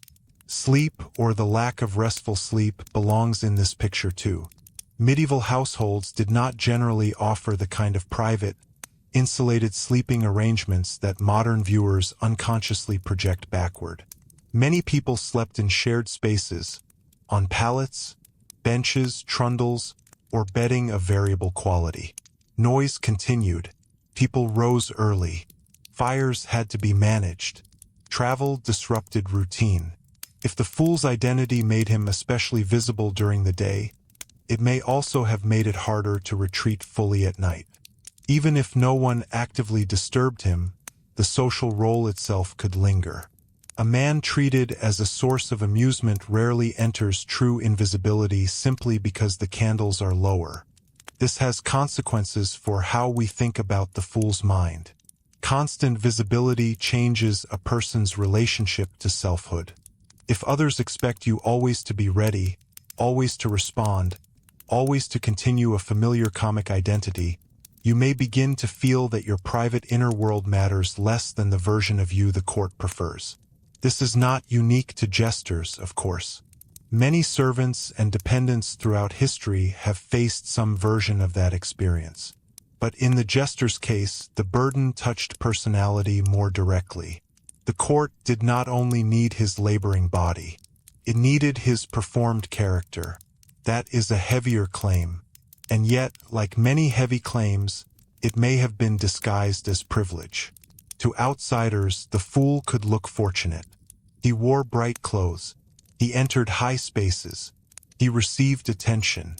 He perhaps ate better than villagers, traveled with nobles, heard fine music, and saw important ceremonies. But this is where social history asks us to slow down. Material access does not tell the whole story of lived experience. One can witness splendor and still have very little control over one's life. One can move among luxuries and remain deeply dependent. One can be near kings and yet spend one's days managing the discomfort of other people's expectations. The jester's hardship lies precisely in that contrast between appearance and structure. The structure becomes clearer if we think about ownership in the broad sense. Not literal ownership in every case, but the household's claim on the person. In medieval patronage systems, powerful households often exerted broad authority over those attached to them. They determined lodging, food, duties, rewards, discipline, travel, and often much of the rhythm of everyday life. The fool's particular problem was that the household's claim extended not only to his physical service but to his symbolic usefulness. His role helped define the household's atmosphere. He became part of how the court experienced itself. That kind of incorporation can feel flattering from outside and consuming from within. There is also the problem of repetition in material form. The same cap, the same bells, the same familiar object carried into the same familiar rooms. The same expected posture when the Lord enters, when guests gather, when the table fills, when the hunting party returns, when the weather traps the household indoors. Repetition can make even visible ornament feel dull from the inside. The court may still smile at the sight of the fool's costume, but the wearer knows how ordinary it has become to his own skin. This may be another hidden sadness in the role. The symbols of delight for others may become signs of fatigue for the person carrying them. The fool's body, meanwhile, remains subject to the same medieval vulnerabilities as everyone else. Cold, hunger when provisions ran thin in travel, joint pain, tooth pain, infection, minor injury, digestive trouble, seasonal sickness, and the accumulating wear of ordinary life. But because his labor often relied on animation, expression, movement, and timing, these vulnerabilities could become professionally dangerous. A clerk with a headache might still copy slowly. A porter with aching muscles might still drag on. A fool with a feverish mind or aching limbs could find his very medium of usefulness disrupted. A dulled reaction, a flat voice, a missed cue, a forced grin. These things would be noticed quickly in a role built on lightness. That lightness, of course, was work. A court often wanted its amusements to feel easy, almost as though laughter had arisen naturally from the room. Yet naturalness in elite environments is frequently one of the most carefully maintained illusions. The fool had to make diversion appear spontaneous while often preparing himself through memory, observation, habit, and strategic self-control. He learned what kind of material suited which audience. He learned how to echo a recent event without overnaming it.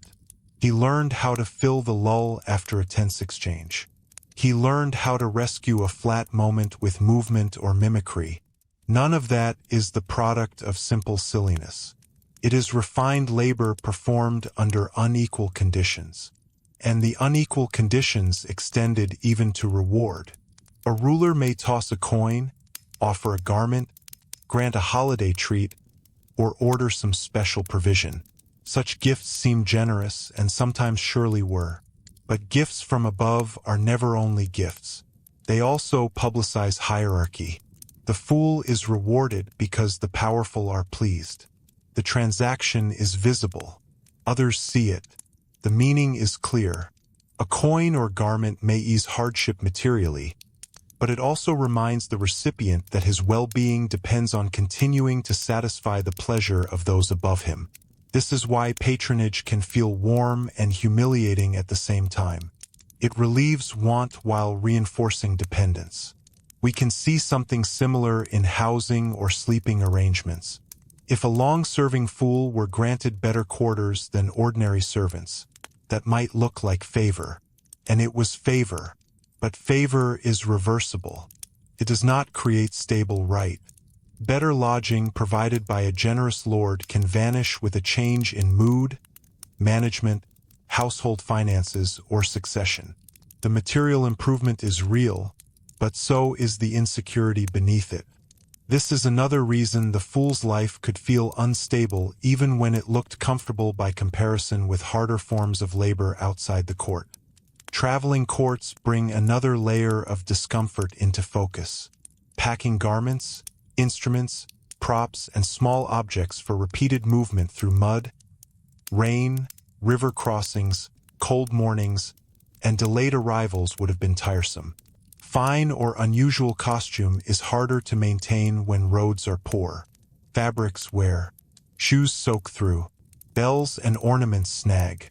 Storage is limited. Repair is needed. Everything in a pre-modern world decays faster under travel than our cleaner mental pictures suggest. The fool's public appearance still had to remain legible despite all of this. So behind the visible image of cheerful disorder sat the practical burden of maintaining the very materials that produced that image. It is easy, then, to imagine the jester as someone made of theatrical surfaces. But beneath those surfaces was a person moving through the same cold mornings and smoky evenings as everyone else, except with less ability than many to let his discomfort show. A servant may grimace under weight. A soldier may complain about the road. A cook may sweat openly beside the heat. The fool, by contrast, had to remain at least partly convertible into amusement. Even his complaints might be expected to come out in entertaining form. The role could colonize response itself. And perhaps that is the quiet cruelty at the center of the material culture of folly. Everything around the jester helped turn ordinary human difficulty into a visible social part. His clothing signaled it. His objects played with it. His place in rooms reinforced it. His rewards advertised it. Even his physical presence could be interpreted through it. The court did not merely ask him to perform. It arranged the world so that performance clung to him, which means that the jester's hardship was not occasional embarrassment, but the long-wearing effect of living in a material environment designed to keep his identity fixed in public view. Once we understand that, the fool's life begins to seem less like a series of amusing episodes and more like a disciplined existence shaped by costume, dependency, exhaustion, and the slow erosion that comes from being treated as a perpetual social instrument. But there is still another side to examine, because however difficult the material realities were, the emotional and moral judgments surrounding the role could make them heavier still. Medieval people did not merely look at fools. They interpreted them, moralized them, laughed at them, pitied them, and sometimes feared what they represented. And it is in that mixture of amusement and judgment that the next layer of this strange life begins to appear. And it is in that mixture of amusement and judgment that the next layer of this strange life begins to appear. Medieval people did not meet the figure of the fool as a blank social type. They brought to him a whole inheritance of meanings, some festive, some moral, some religious, and some deeply uneasy. To understand why life as a court jester could be so difficult, we have to step for a while out of the hall itself and into the medieval mind, because the fool was never only a household employee. He was also an idea, and to live as an idea inside other people's imagination is often harder than to perform a simple task.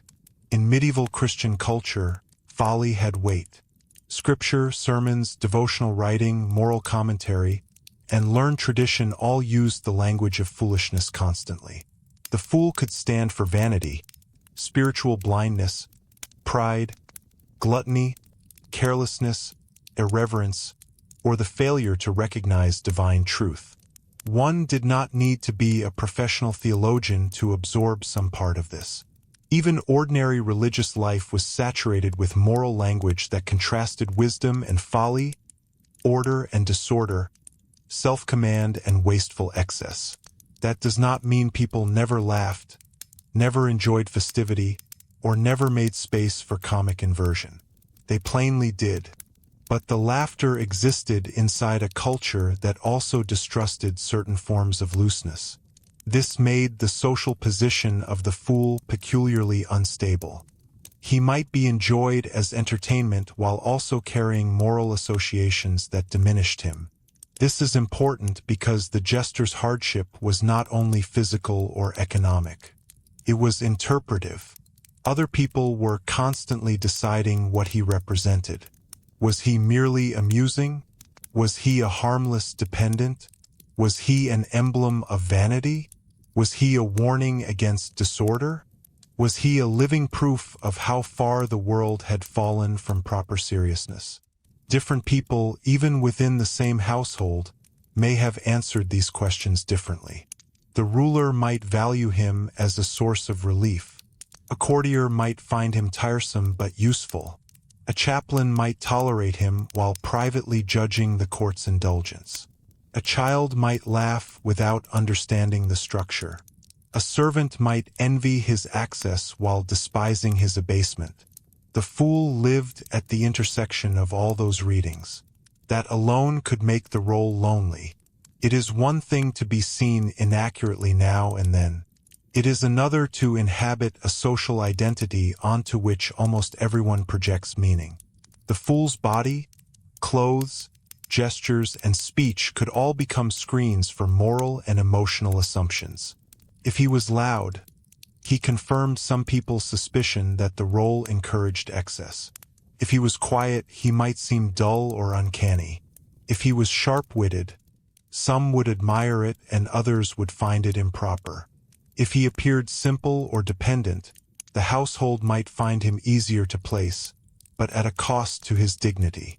There was, in other words, no stable version of the role that escaped judgment.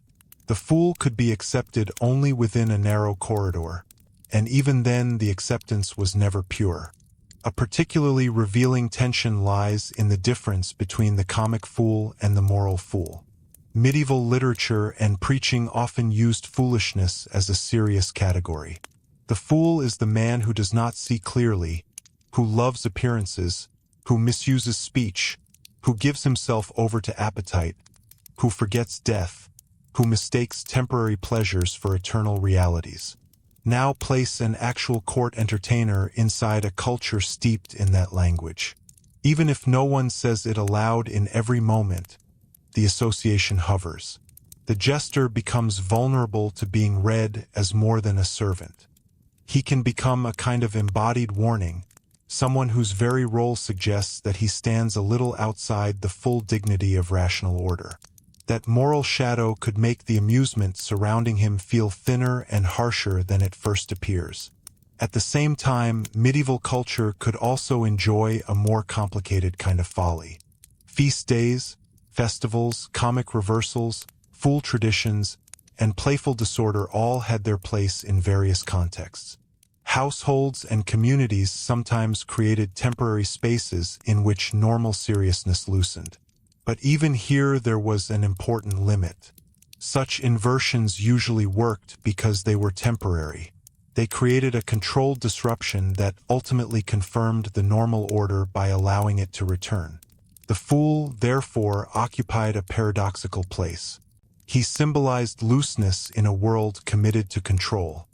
He could participate in inversion, but only on terms set by the very hierarchy being inverted. This made him useful, but it also trapped him permanently in a role that others only wanted temporarily. That permanence may be one of the cruelest things about the position. For nobles, clerics, and household officers, festivity came and went. They could enter the feast and leave it. They could enjoy the carnival atmosphere and then resume dignity. The fool, by contrast, often remained attached to the atmosphere itself. He was expected to carry some part of that comic permission with him as an ongoing identity. Others could visit disorder. He had to inhabit it. And what is festive for a few hours may become wearing, even humiliating, when it becomes the frame through which one is known every day. There is a subtle but powerful retention in this idea because it challenges one of the most comfortable myths about the medieval jester. We often imagine him as a kind of liberated outsider, half mocking society and half escaping it. But the deeper truth may be closer to the reverse. He was not outside medieval judgment. He was saturated in it. The role only existed because the society around him was so structured, so morally charged, and so conscious of hierarchy that it needed designated spaces for laughter, release, and symbolic disorder. The fool did not transcend that system. He revealed it. Once we see that, we can begin to understand why the jester's emotional world may have been especially complicated. Imagine living where the same people who laugh at you also moralize about self-control, dignity, and order. Imagine serving a court that values your presence while also defining value in terms that do not naturally include you. Imagine knowing that your usefulness rests partly on being what others are relieved not to be. The fool made surrounding people feel more measured, more powerful, more dignified, more serious by contrast. That is a very uncomfortable social gift to provide. It means your role is not just to amuse them, but to strengthen their sense of themselves through your visible difference. This mechanism appears all through hierarchical societies. Elites often define their own refinement not only through what they possess, but through whom they can laugh at, command, interpret, or patronize. The medieval court jester fit into that pattern with unusual intensity. He was close enough to be familiar, low enough to be manageable, and symbolically charged enough to make the contrast between order and disorder visible. When he succeeded, the court saw itself as gracious, lively, balanced, and superior. When he failed, it could blame him without needing to question the system that had made his role possible. That imbalance made the role emotionally dangerous, because it invited everyone else to feel coherent at his expense. Religious seriousness could heighten this danger in particular seasons of life. Consider the effect of Lent, mourning periods, fast days, illness, death in the household, or spiritual anxiety after military defeat or plague. In such times, the moral suspicion surrounding laughter could sharpen. The court might still want diversion, but it might want it more privately, more carefully, with more room to deny indulgence if criticized. The fool then became doubly vulnerable. He might still be expected to ease tension, yet if that easing appeared too vivid, too bodily, too frivolous, or too irreverent, he could become a visible sign of misplaced pleasure. His work remained necessary, but its legitimacy thinned. There is another difficult layer here involving pity. Some fools may have been pitied by those around them, especially if they were seen as simple, disabled, unusually vulnerable, or childlike. Pity can sometimes soften treatment, but it can also strip away adult dignity. A person who is pitied is often loved in a constrained way, as someone to be indulged, managed, or spoken for rather than fully encountered. In a court setting, pity could mingle strangely with amusement. The same person might be laughed at, fed kindly, given small comforts, and never truly respected. That mixture is emotionally confusing. It can keep a dependent safe in one sense while trapping him in perpetual inequality. For the skilled, sharp-witted fool, a different problem emerged. He might avoid pity, but then he risked suspicion. Too much intelligence in a socially licensed fool could unsettle people. If the role depended on comic safety, then a fool who seemed too perceptive might begin to feel less safe to those above him. This is one reason the romantic picture of the wise fool is so unstable historically. A fool could be insightful, yes, but his insight had to remain wrapped in forms that reassured others it was still only fool's talk. The moment people believed he was not merely amusing but genuinely reading them, the atmosphere around him might change. Admiration and unease often travel together in hierarchical environments. That helps explain why the fool's performances often had to remain ambiguous. He could suggest, hint, exaggerate, caricature, echo, or play at saying something. The court could then choose how much meaning to admit. This flexibility protected the audience more than the performer. It allowed the ruler or courtier to enjoy a sharp observation while retaining the option to dismiss it as nonsense. The fool's speech, like his costume, occupied a suspended state between significance and insignificance. That suspension made him useful, but it also prevented him from claiming the full seriousness of his own words. Imagine living where even your perceptiveness can only survive if others are free to deny that it was perceptiveness at all. The problem of seriousness touches memory too.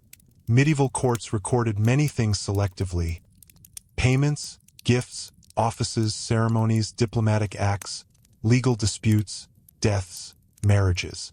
The fool often enters the record at odd angles, through household accounts, incidental anecdotes, literary references, or the amused notice of others. That very patchiness reflects something about the role. The jester might be visible in life and strangely elusive in official memory. He mattered enough to be maintained, but not always enough to be documented with the dignity of office.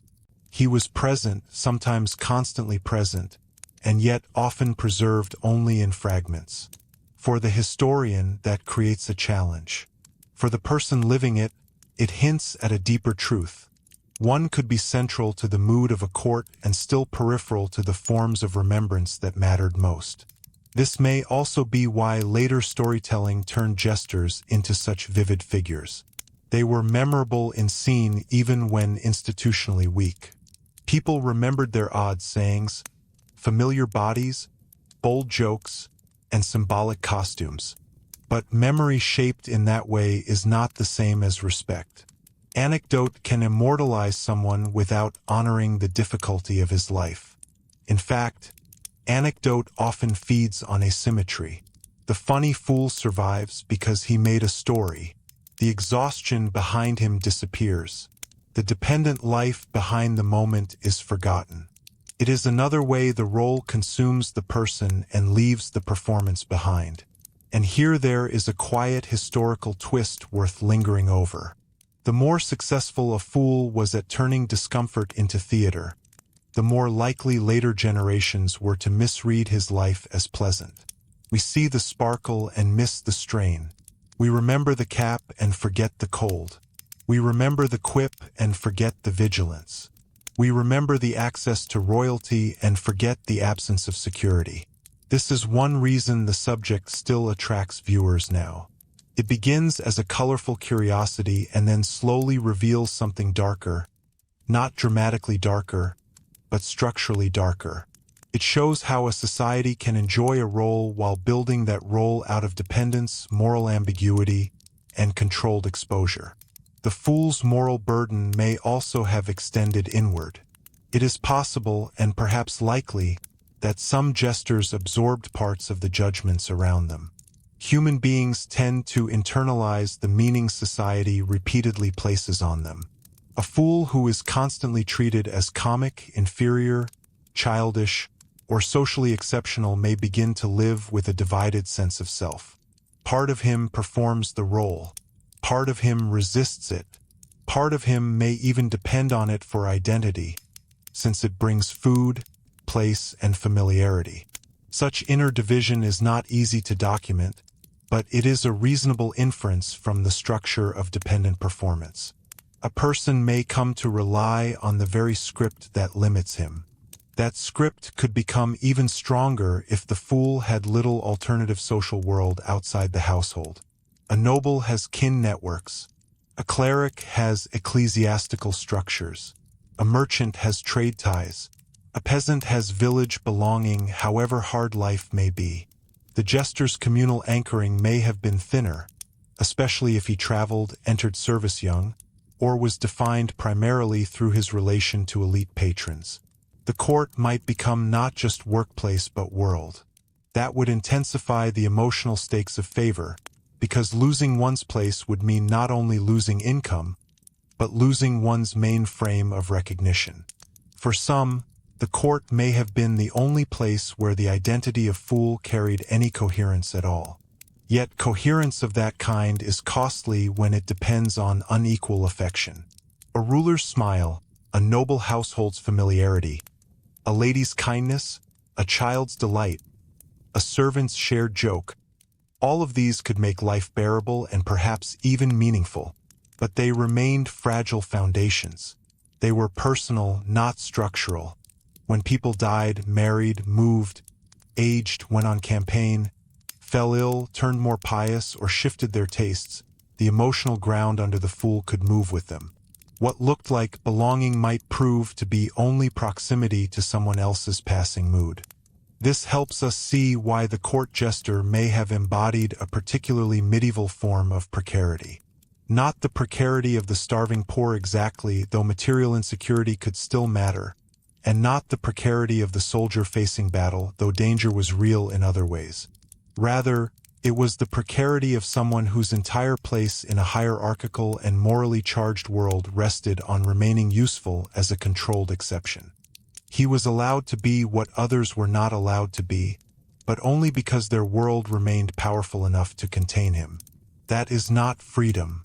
It is a carefully managed social dependence disguised as license. And once we understand the fool in those terms, the next step becomes clearer.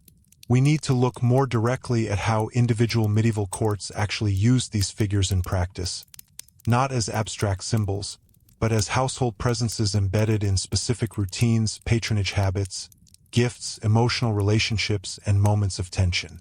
because only then can we see how the broad moral meanings of folly translated into daily life, and how a role that looked whimsical from a distance could become painfully real in the hands of actual kings, queens, nobles, and the households that surrounded them. Because only then can we see how the broad moral meanings of folly translated into daily life, and how a role that looked whimsical from a distance could become painfully real in the hands of actual kings, queens, nobles, and the households that surrounded them. The safest way to do that is not to chase a single neat stereotype, but to sit for a while inside the rhythms of courtly patronage itself, because medieval households reveal their truths slowly. They reveal them in payments, gifts, absences, familiar names, repeated small favors, and in the odd tenderness or carelessness with which a dependent person might be handled over time. A great household was held together not only by law or by force, but by patronage. Patronage meant food, clothing, recommendation, gifts, access, shelter, protection, and sometimes simple permission to remain near those who mattered. It was personal, often unstable, and never evenly distributed. That matters for the court fool because his entire life sat inside this system. He was not employed in the modern sense. He was maintained, and being maintained by powerful people can sound gentler than it really is. Maintenance is a form of dependence. It means that your place in the world comes to you through someone else's household logic, someone else's generosity, someone else's mood, and someone else's sense of what use you still have. When we see records of fools receiving clothing allowances, seasonal gifts, special payments at Christmas, travel expenses, or odd little rewards, it is tempting to read them warmly. Sometimes warmth was surely present. A ruler may genuinely have liked a particular fool. A queen may have had a favorite entertainer. A long-serving dependent may have been treated with familiar kindness by members of the household. But the key point is that kindness did not free the fool from dependence. In many ways, it deepened it. A gift from a ruler is not like a wage from an impersonal office. It arrives wrapped in relationship. It binds the recipient emotionally as well as materially. Gratitude becomes part of survival. This is where patronage can turn into a subtle pressure on the self. The fool could not simply perform a task and step away from it. He had to remain in the good graces of those feeding and clothing him. That meant his speech, expression, timing, loyalty, and even his silences all became part of what was being managed. The more affectionate the relationship appeared, the more difficult it might become to separate service from self. A king who laughed warmly and gave a rich garment might seem to honor the fool. Yet that honor still depended on the fool continuing to animate the atmosphere in just the right way. Beneath the gift sat an expectation. Remain who the household needs you to be. This personal dimension also made succession especially dangerous. A fool may serve one ruler faithfully for years, learning the exact balance of wit, softness, and familiarity that pleased him. Then the ruler dies, the household shifts, officers are replaced, tastes change. The new ruler brings new companions, new anxieties, new political instincts, and a different emotional style. What happens then to the dependent entertainer shaped for the previous court? He cannot simply carry over his old intimacy unchanged. Indeed, the very habits that once made him welcome could now seem intrusive, stale, or politically awkward. The court fool's vulnerability was therefore tied not only to mood but to dynastic change. His whole social world could alter because one bedchamber fell silent.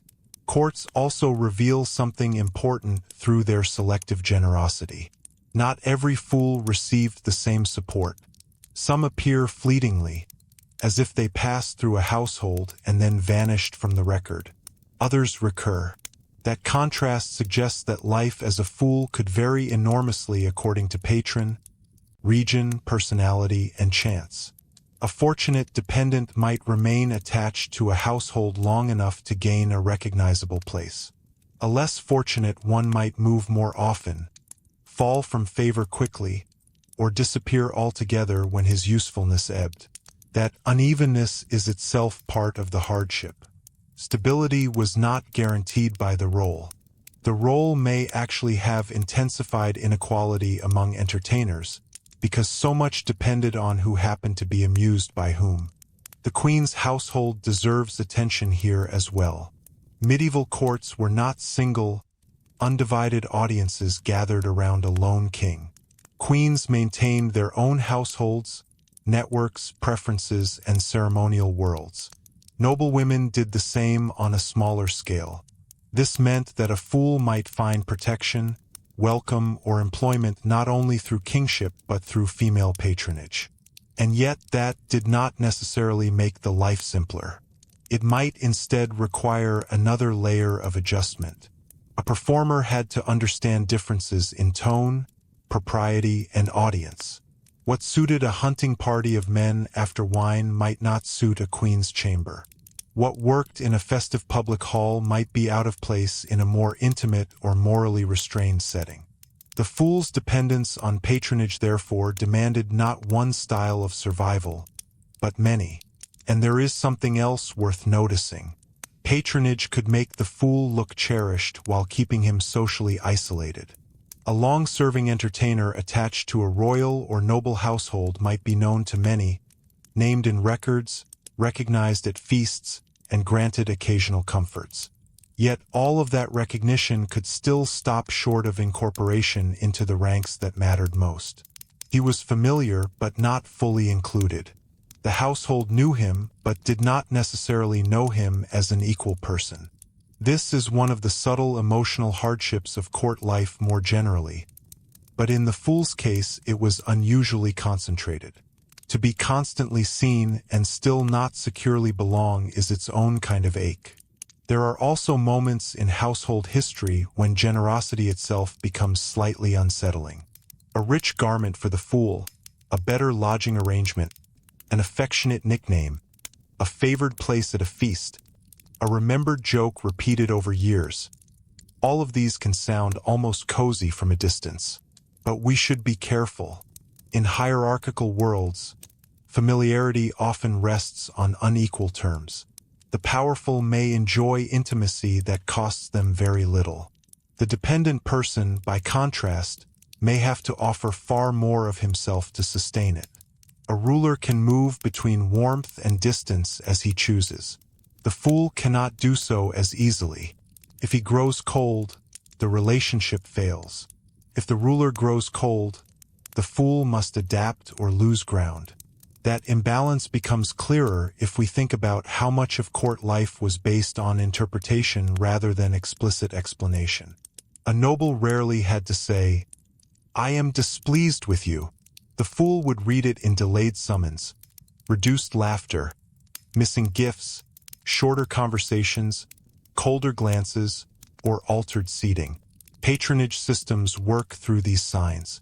They create a world in which dependents must become experts in emotional weather. For a court jester, whose entire function revolved around timing and atmosphere, such signals would have been especially sharp. He may have noticed disfavor before others did, but noticing early does not necessarily grant power to change it. Can simply mean suffering uncertainty for longer. One of the quieter cruelties of this arrangement is that it makes gratitude and fear nearly inseparable. The fool might feel sincerely thankful for a good meal, a kind ruler, a warm cloak, a place in the household, a joke well received, a quiet corner near the hearth, or protection from harsher forms of poverty outside the court. Those things mattered. They could make life not just bearable, but in moments deeply meaningful. Yet because they came through favor, they also taught fear. Each comfort was a reminder that comfort could be withdrawn. Each kindness confirmed dependency. Each reward carried, however softly, the lesson that one's security lived in other people's hands. There is another twist here that helps explain why the role endured despite its instability. Patronage made the fool useful not only as an entertainer but as a sign of the patron's own magnificence. To maintain a fool, like maintaining musicians, hounds, falcons, fine plate, or richly dressed retainers, could advertise abundance. But unlike objects, the fool also provided animation. He turned wealth into atmosphere. He made the household feel lively, elastic, and socially complete. That meant the patron had an incentive to preserve the role even when its function was vague. A court without music, conversation, or amusement can feel heavy. A fool helped prevent that heaviness from settling too openly over elite life. And yet, because the role was linked to the display of abundance, it was vulnerable whenever household priorities tightened. War, debt, political crisis, religious reform, or changing fashions in courtly culture could all affect how much space remained for this kind of dependent entertainment. That is another reason the fool's life could be so uncertain. He was maintained partly because the court wanted to feel expansive. The moment the court became more anxious, more austere, or more tightly managed, his position might be among the first to feel the narrowing. He depended not only on personal favor, but on the household's ability to imagine itself as a place where such roles still made sense. Different regions and different centuries likely shaped this in different ways, of course. Medieval Europe was not one uniform court culture. The households of kings, great magnates, bishops, princes, and lesser nobles could vary in scale, formality, piety, and appetite for display. Yet across those differences, the same underlying pattern returns. Dependent entertainers occupied an unstable place between usefulness and expendability.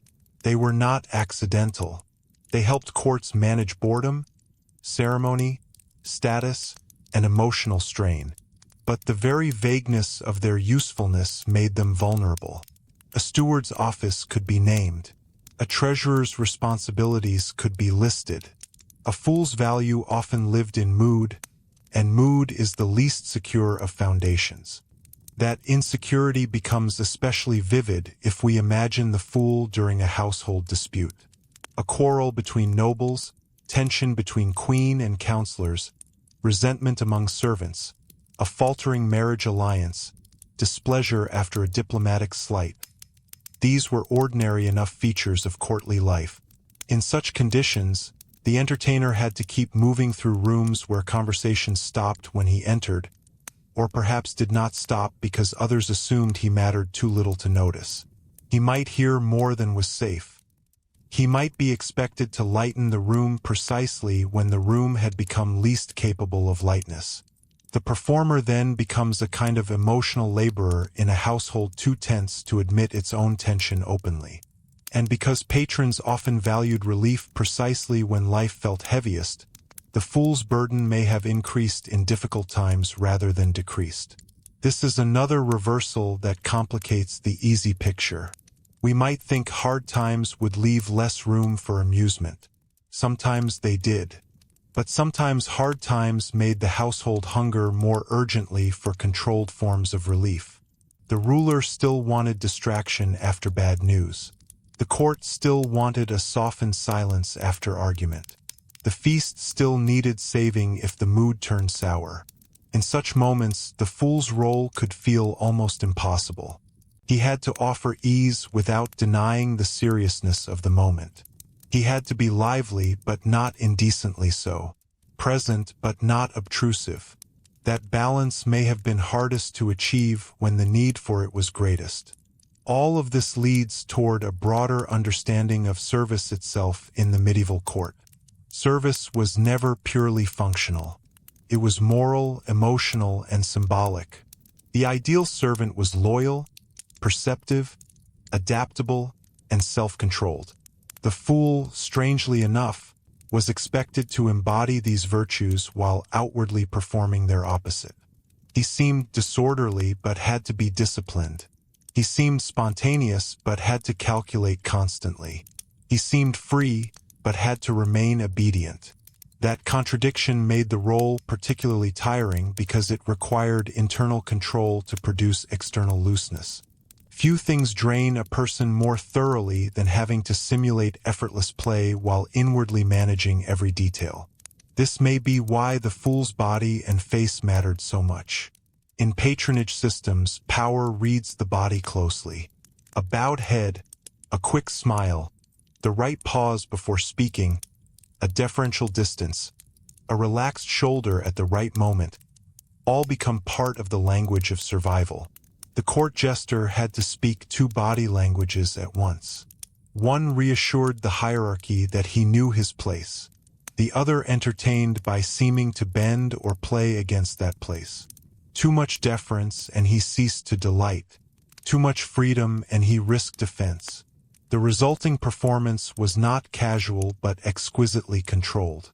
It demanded that he inhabit contradiction as a daily art. And contradiction, carried too long, can begin to shape identity. A fool who survives by being both intimate and inferior, both visible and dismissible, both cherished and controlled, may come to experience the world through those split terms. This is where the role begins to feel psychologically heavy in a very modernly recognizable way. He is always near the center and never secure in it. Always known and never fully understood. Always necessary in certain moods and unnecessary the moment those moods pass. There is no stable resting place in that arrangement. Only the next performance, the next glance, the next meal, the next season of favor. We should also pause over the small humiliations that likely never made it into records. The joke that landed badly and had to be smiled through. The gesture repeated one time too many because the room expected it. The child who tugged at a bell or mocked a familiar pose. The noble guest who spoke about the fool in front of him rather than to him. The chaplain's tightened expression at an indecorous moment.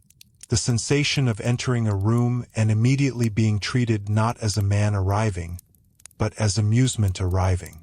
History is built as much from these little frictions as from formal events. And for a dependent entertainer, they may have accumulated like grit under the skin. This is why it is not enough to say the court fool had a hard life because he could be punished if he offended the king. That is true, but it is only the sharp edge of a much larger reality.